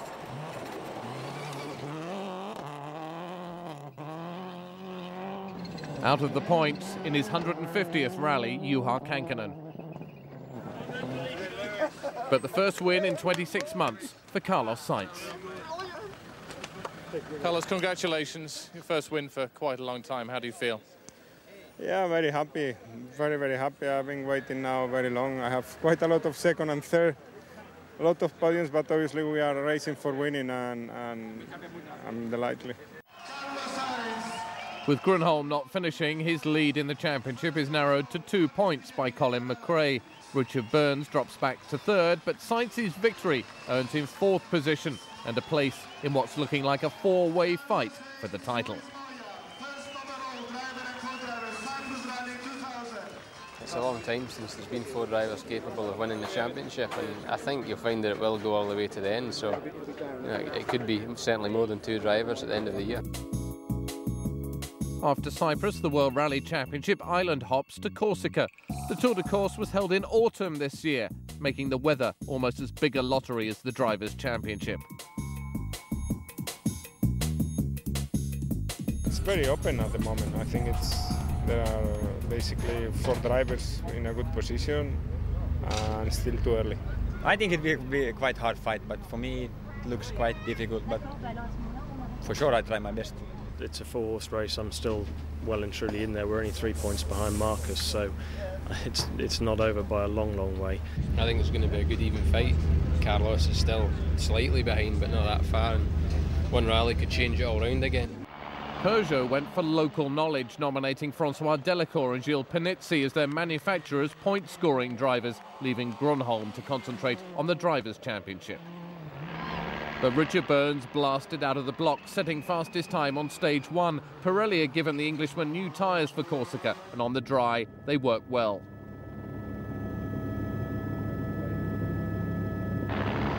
The Ford duo of Colin McRae and Carlos Sainz made a less dramatic entry onto the Corsican stage. Both picked too soft a tyre for the opening few stages, making the car move around too much.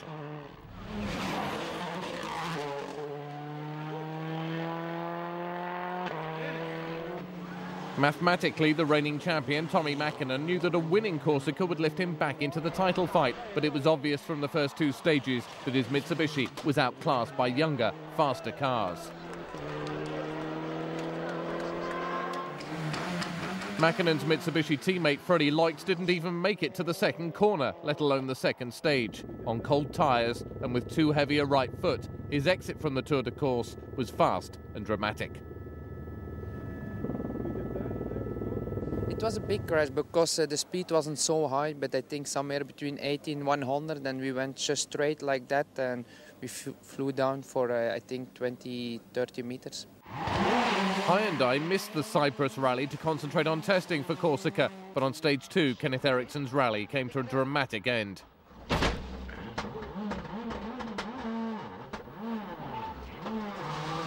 10 kilometers before the end of the stage, we had no tread left, you know. It was the steel on the tires, and we missed the braking point, and because of that, and we hit the bank a little bit, so we snapped the wishbone off the car, you know. And then we had a double puncture as well, and we had to struggle really to come out of the stage. Peugeot's asphalt king, Gilles Panizzi, was lucky not to damage his car on Eriksson's debris as he charged up stage 2 behind the Swede. Amazingly, he still set fastest time.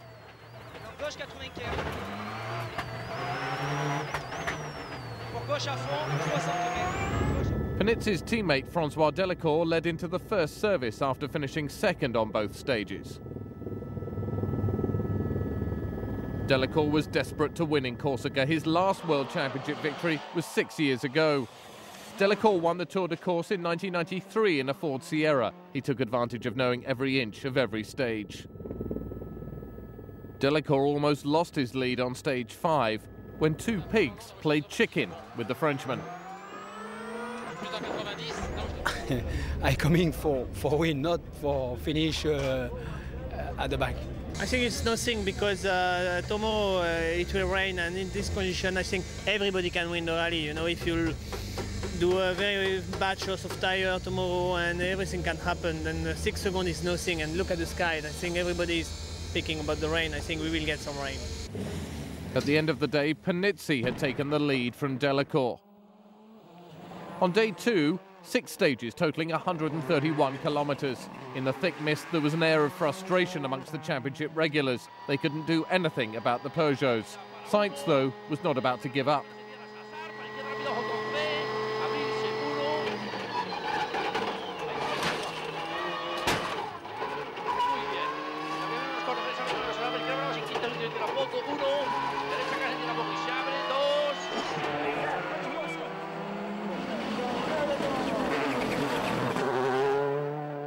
Going into stage 10, Colin McRae was 4th on the road and on course to take the lead in the championship.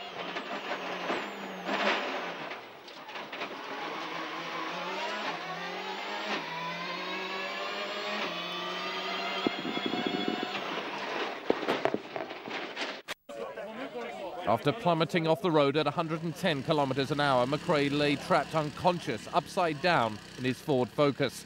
With fuel leaking from the car, fire crews fought to free the Scot. Nicky Grist was shaken but unhurt. It took 40 agonising minutes to free McRae, who then walked to a waiting stretcher.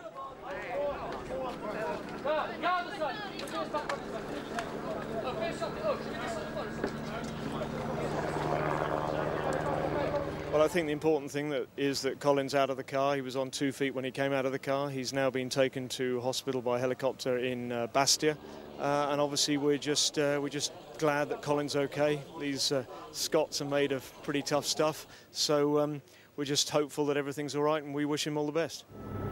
Still numbed by the accident, the drivers went back into battle, but little had changed. Delacour was fastest on stage 11, but Panizzi's lead was now over 13 seconds.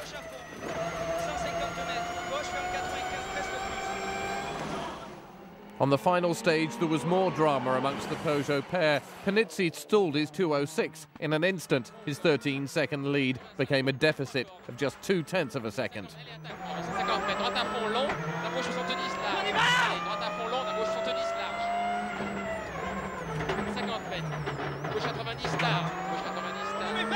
Now we are equal, just 0.2 seconds in front, I am. And we will see, I think tomorrow will be maximum attack for me and Jill. You've never won a rally in the World Championship. Are you nervous? What do you think tonight? You sleep well? Yes, no problem. I sleep well, and tomorrow on the top. Day 3, and Mäkinen was still hopeful of a championship point as he started stage 13, the same stage where Freddie Loix had crashed 48 hours earlier. Paseri plus ja huomio, hae oikein 3, pitkä oikein nopea plus aukeaa.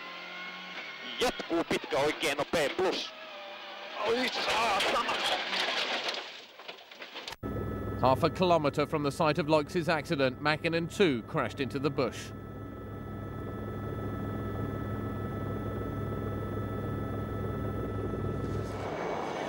Panizzi had pulled 7 seconds back from Delacour on stage 13. On stage 14, Delacour clawed back 5 of those. The gap going into service was 0.9 of a second in Panizzi's favour.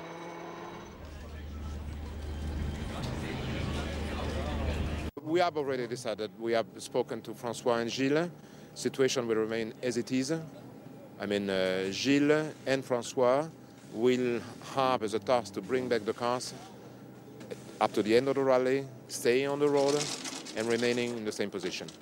From my point of view, I don't like, for sure, because I think it's not the sport and they don't understand.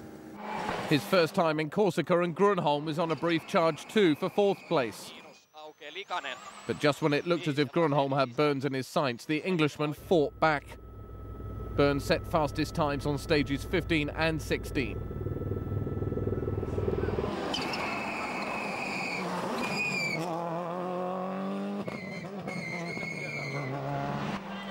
Even when the heavens opened, Sainz had to settle for 3rd.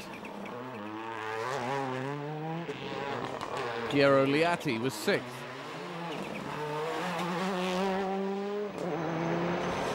Francois Delacour had to settle for second.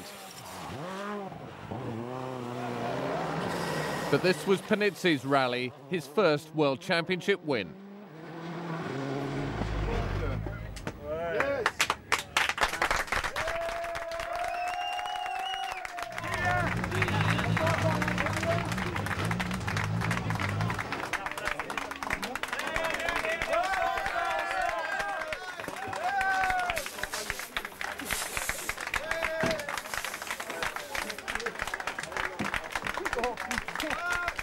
Very happy and for this first victory with my brother, and I am very happy today because Peugeot win here. I realized maybe late, maybe now, how is it important for Peugeot to win the factory championship, because it was at the beginning the most important thing for Peugeot. So a debut win for Gilles Panizzi and his brother Hervé. Peugeot's plan to rob Burns and McRae and Sainz of championship points worked with 3 rallies remaining. 4 drivers are separated by just 5 points. Next on the calendar, the World Rally Championship moves across the Mediterranean to San Remo in Italy for round 12. And amazingly, Colin McRae was back in action. How are you feeling? Good. Better than I thought anyway. I mean, it's almost normal. There's a bit of a sort of pain in the left side of my face and a bit of discomfort in the shoulder, but you know, nothing that a few aspirins won't sort out. I'm sure, okay, it's going to be difficult until I start, but I'm sure there's going to be no difference in my performance. Certainly physically, I feel good. You know, even if I was 80% right and I could drive the car, I would be here. I've got to be here. It's the championships at stake. There's 3 rallies to go. And I've got a very good chance to win the title.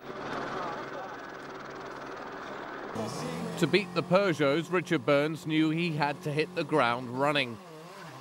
As in Corsica, he set the fastest time on the opening stage at Apricale.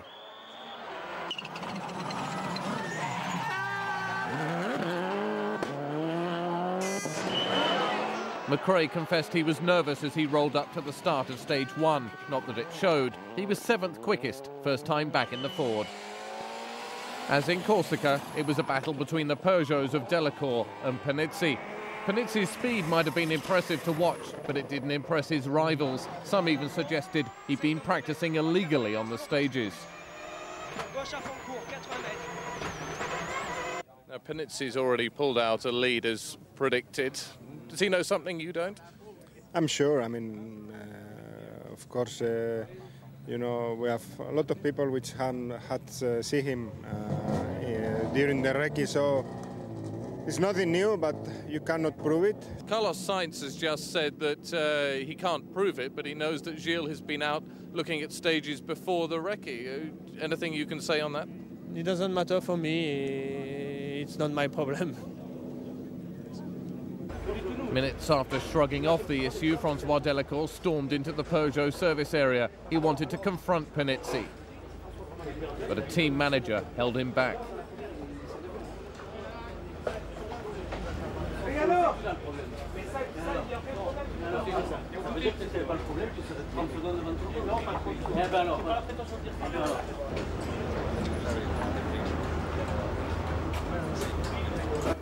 Delacour was so upset, tears were streaming down his face. He wanted to stop the rally there and then. It took his physiotherapist to coax him back into the car. Angry and emotional, he attacked stage 3 as if it was his arch enemy. Ford's asphalt expert was the local hero Piero Liatti. He was up as high as 4th until a fire dropped him down to 6th. Carlos Sainz struggled all morning with handling problems. By stage 6, he was half a minute down. McRae's crash in Corsica had prompted Sainz to wear a full face helmet for San Remo.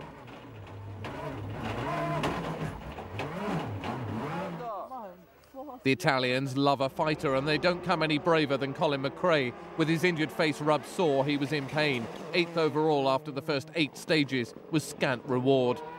Colin, you've picked probably the longest day of the World Rally Championship to come back after your accident. Is it taking its toll? Are you feeling tired? Yeah, a bit tired now, a bit more than I thought it would be. It was quite good up until lunchtime, and then it sort of went fairly rapidly downhill. With Richard Burns up in third place, Grönholm faced losing his championship lead. Wet, braking, medium right minus and K right plus. 30. Medium left, then it's okay. 10 medium left, 20 K right plus slippy in.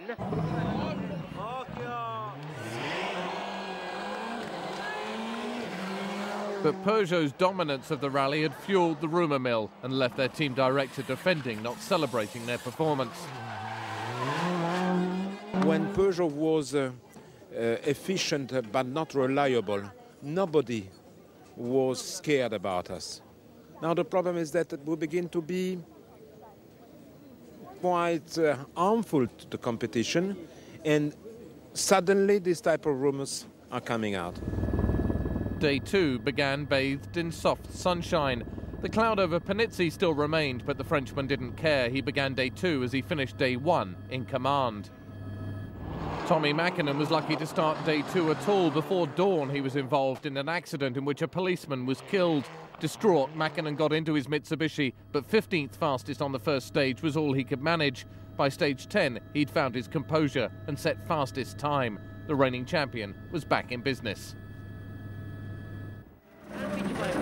Burns showed on the day's first stage that third was not enough. He wanted second or even first. Grönholm was out of the points and he could smell the chance to retake the lead in the title race.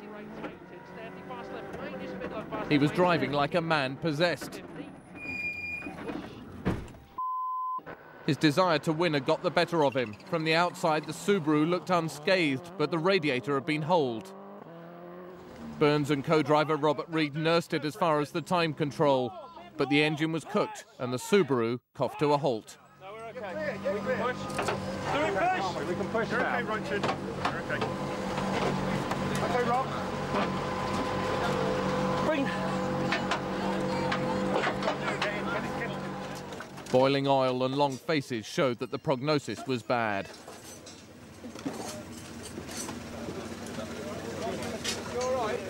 Richard, the news doesn't look good. The car won't restart, is that right? No, looks like the head gasket is gone. You must be gutted. Yeah, I didn't think we wouldn't leave at all. I thought if we got here, to be fair, the engine did well, I think, to get this far because it's run a long time without any water at all. So I thought if we got here, then we should be able to fix it, but it doesn't look like that. Liatti was quick again on stage 11, but by stage 12, his home rally was over. Still upset by the early morning accident, Mäkinen tried to take his mind off it with some ace driving. Grönholm, though, was hot on his heels.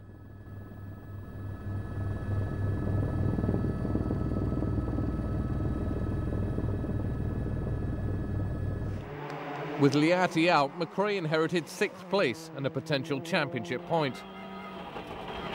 Into 6 left and 6 right over crest. And 6 right, 70. K5 left over crest and 4 right plus. Colin, you're up into a point-scoring position, but it's been a hard day for you by the looks of things. Yeah, it's just been a bit of a struggle. It's been a long, drawn-out day, and it's just hard to keep the concentration, but okay. If we can get 1 point out of it all, I'll be quite happy. Day 3 and just 2 stages, 40 kilometres in total. Understand. Panizzi and Delacour had first and second all but sewn up.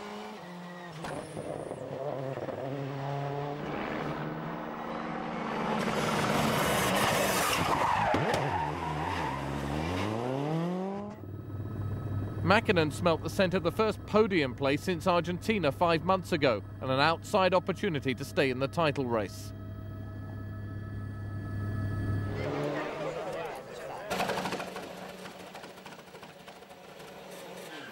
There was always a chance that by finishing third, Grönholm could be handed victory in San Remo. That was incentive enough to put him on maximum attack. The attack was too hard, though. Grönholm whacked a wall and bent his rear suspension. Third was a lost cause. Oikein hidas. Nyt. nopea. Subaru's new boy Marco Martin ran off the road on stage 16 in his penultimate drive for Toyota. After the crash, the organisers sensibly stopped the rally early. So 2 wins in a row for Gilles Panizzi. This one more controversial than the last.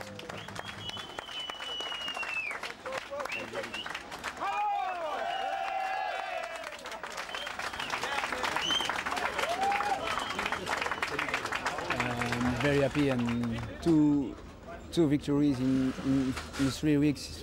It's very good for me, for my brother, and for the team, of course. Still second, but okay, it's like that. I have to accept. It's so great for Peugeot, and Gilles went fast. So you're not happy? I am happy. So another 1-2 for Peugeot, and Tommy Mäkinen gets his first podium finish since Argentina.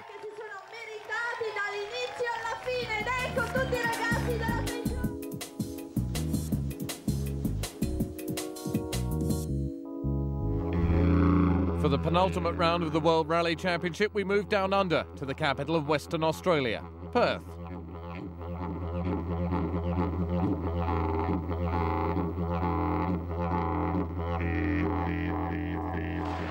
Tommy Mäkinen had gone to Australia and won titles in the past, but he knew this year the chance was all but gone. He needed the 4 other title fighters to retire, but by the end of stage 3, he was 4th and in the frame.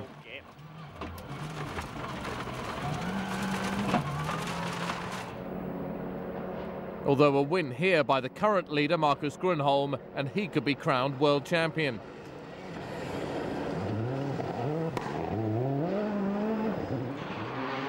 Colin McRae was still suffering after his Corsica accident, but he knew there was no time for self-pity in Australia. By stage 5, he was 5th overall and looking threatening. Ford's other championship challenger, Carlos Sainz, was 2nd after stage 4. Burns, though, was suffering. Brake fade left him struggling. 12th on stage 2 put the Englishman 18 seconds down and in a bad mood.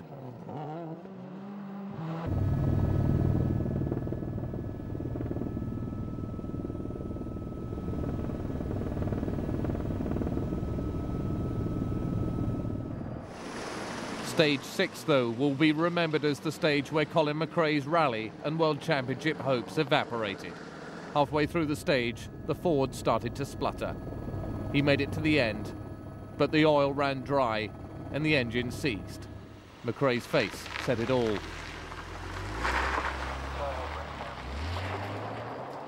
Realistically, how does your championship chances look now? Pretty grim at the moment. That's all we can say. We just have to wait and see what happens, but it's not looking good.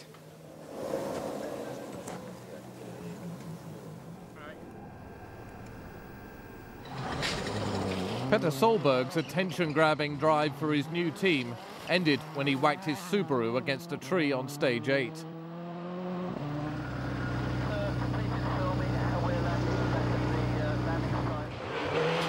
The rules said that the overall result after stage 9 would determine the running order for day 2. Last year, the drivers could choose their next day's start position, the fastest driver choosing first. This year, that rule no longer existed. Suddenly, rally drivers have become tacticians. Mäkinen tried to lose time by stopping short of the finish.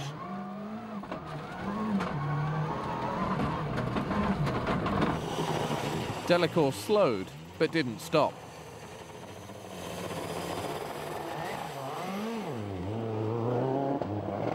Estamos justo detrás de él. Nos lleva 21. Párate, párate. Carlos Sainz chose to stop and lose time in the time control at the end of the stage. The tactics left Burns furious. Richard, you don't look happy. What's up? Well, we've had an okay day, average, but now because of the system of this rally, we're being penalised basically because we're running at the head of the field, not only because we get the slower roads, but now because everybody behind us just dropped behind us. We can't do anything about it at all, and everybody else can just play around. So if I lose this World Championship because something is happening like this, then it's not worth winning the World Championship. Carlos Richard Burns has just said that this World Championship has turned into a farce. What are your views on it? You know, it's always difficult to know what to do. Maybe we drop a little bit too much time. It was difficult to calculate in the stage, but make a small mistake. But we will see. The rally is still long, and everything is possible. The small mistake Sainz made was in fact a major mistake. It's illegal to stop in a time control. Later that night, the stewards at the rally found Sainz guilty and excluded him.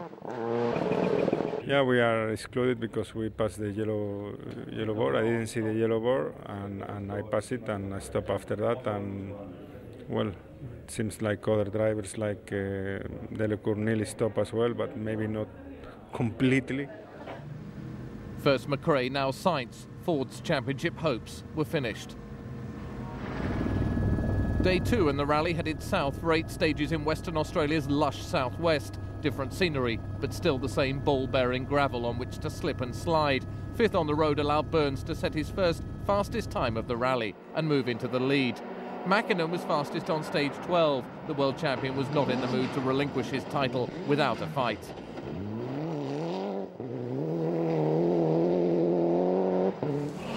Wellington Dam is the big daddy of the Western Australian stages, 45 kilometres of the slipperiest gravel on earth. The stage was so long that a good drive could allow a driver to pull out enough of a lead to make tactics unnecessary later in the day. Burns was fast, 34 seconds faster than Marcus Grönholm, who missed a corner.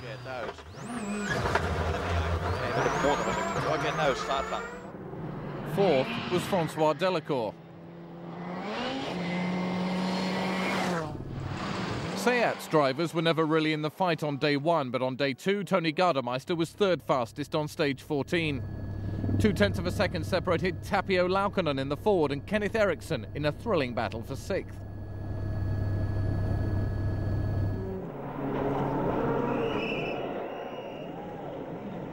In fact, Hyundai were on course for getting both cars in the points until stage 15.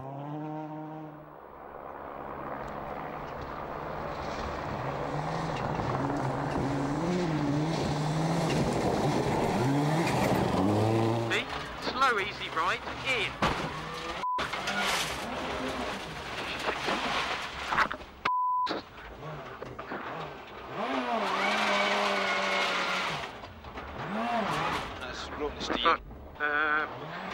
We just, well, clipped the bank on the inside in the last right-hander, and it shouldn't have happened, but the bottom control arm is broken, so that's it. The wheel's in against the arch, we can't go any further. Stage 16 held the same significance as stage 9 on the first day. Cue more tactical driving. As other drivers were backing off, though, Kankkunen was barrelling into trouble. 30 turn. Okay, right. Mäkinen's need for speed on stage 16 came half a second too early.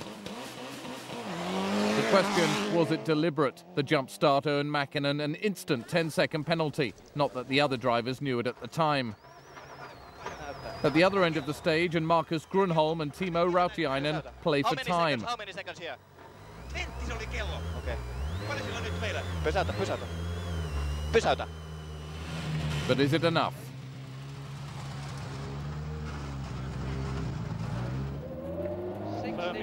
Burns and Robert Reid played exactly the same game. It's just round this corner, it's on this corner. Okay, go.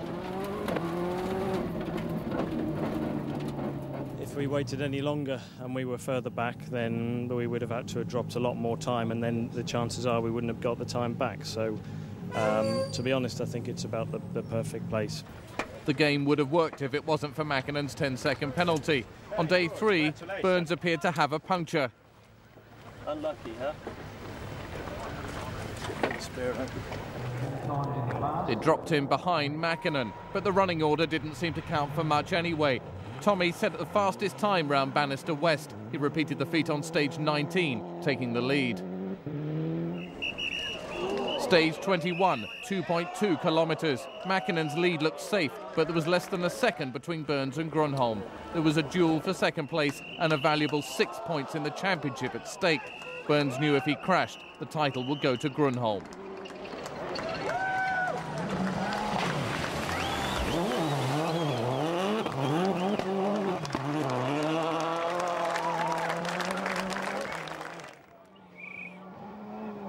hyppää.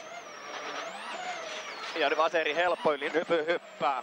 8. But whatever he might do, Grönholm was quicker than Burns. Ja oikein nopea.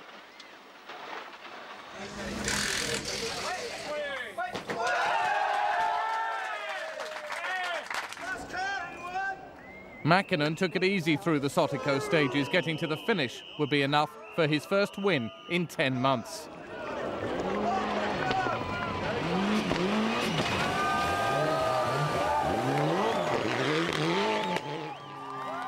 The taste of champagne at the finish quickly turned sour, though. Hours after his win, and whilst he was flying home, Tommi Mäkinen's Mitsubishi was found to have an illegal turbocharger. He was excluded from the rally. Well, we're tremendously disappointed. We put in a lot of work to get this tremendous result, and we're absolutely gutted. Marcus Grönholm inherited the win and the 10 points. I couldn't expect this. It was, after all, tactics in this rally, and then now these things. It's not so nice to win, but no, the regulations is we have to follow them. Grönholm's win moves him to within 1 point of becoming world champion. To stop Grönholm, Burns must win the last round in Great Britain and have Grönholm finish no higher than 6th. His win in Perth also secured the manufacturer's title for Peugeot.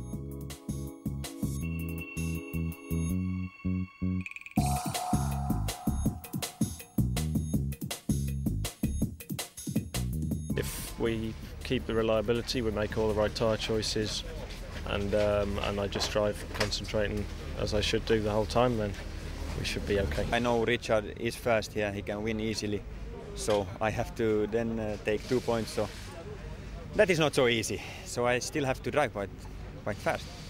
Stage 1 was a brand new nighttime super special in Cardiff. There wasn't a centimetre between Burns and Grönholm. They set exactly the same time. The first full stage of the rally was 12 hours later at St Gwynno. Just a kilometre into the stage, Burns slid wide on the oily mud and whacked a rear wheel against a pile of logs. He was lucky not to be out there and then, but he lost half a minute and dropped to 21st overall.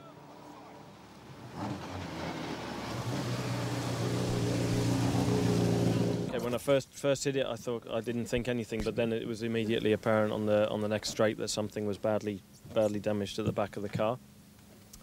And my first thought, to be honest with you, was that how disappointed not only I was straight away, and Robert was, but obviously all the people standing by the side of the road. And I thought I couldn't imagine if we didn't get through the stage and through the next two and get to here, I couldn't imagine how sick I would feel. Grönholm took advantage of Burns' misfortune and moved into the lead.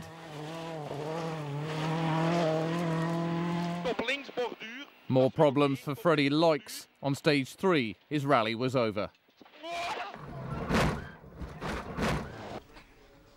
With Burns needing to emulate Houdini to stand any chance of winning the rally, let alone the title, Colin McRae soon took up the job of chasing the runaway Finn. Ford's other star, Carlos Sainz, also waved goodbye to the Drivers' Championship in Australia. But Sainz was third in Britain, even after a brief excursion into a ditch.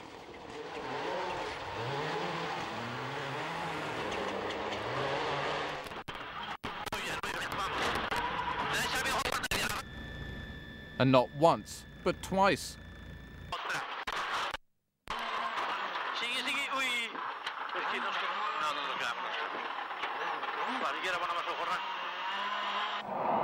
Stage 5 caught out both Ford drivers. McRae came away unscathed, but lost his lead to Grönholm.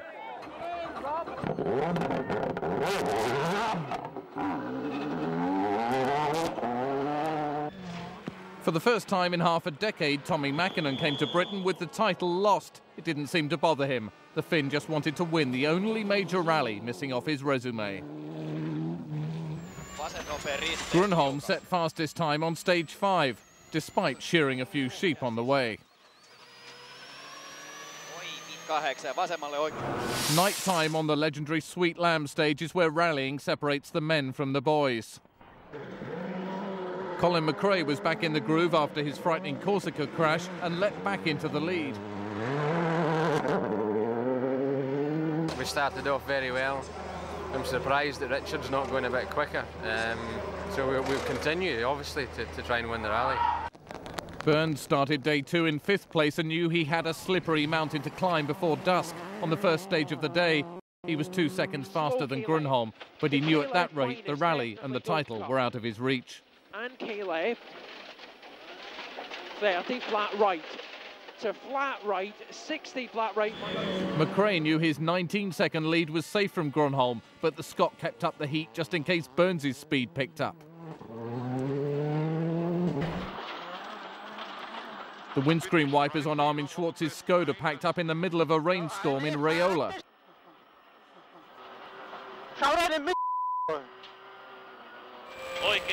Tony Gardemeister wasn't having much of a day either. The only way Gardemeister could see where he was going was to peer under the bonnet.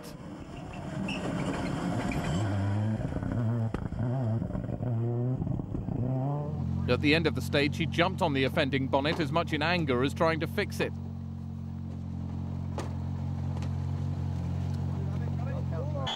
For stage 12, the cars ran back through Raiola, and there was another twist in the title race as McRae ran into a ditch and took the front off his Ford.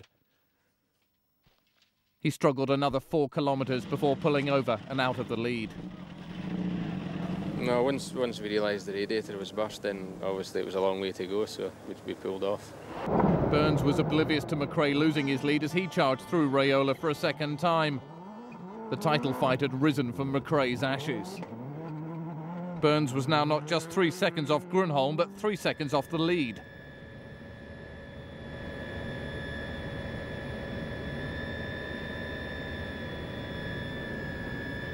The way things are going, Marcus will be world champion, and nothing I can do about that. It won't have been just because of this rally, it would have been because of the whole year. And like I say, it's all in the past. I just have to concentrate tomorrow.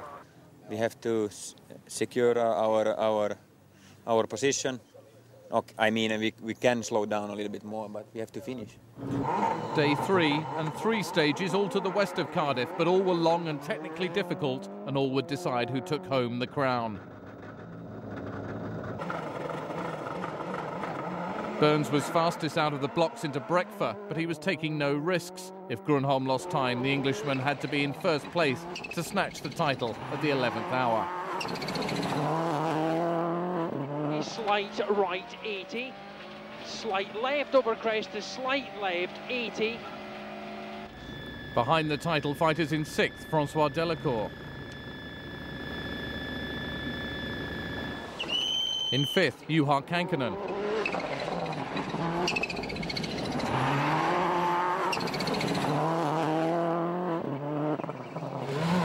4th, Carlos Sainz. And 3rd, Tommi Mäkinen. The final stage, Margam Park, where 2 years ago Carlos Sainz lost his title.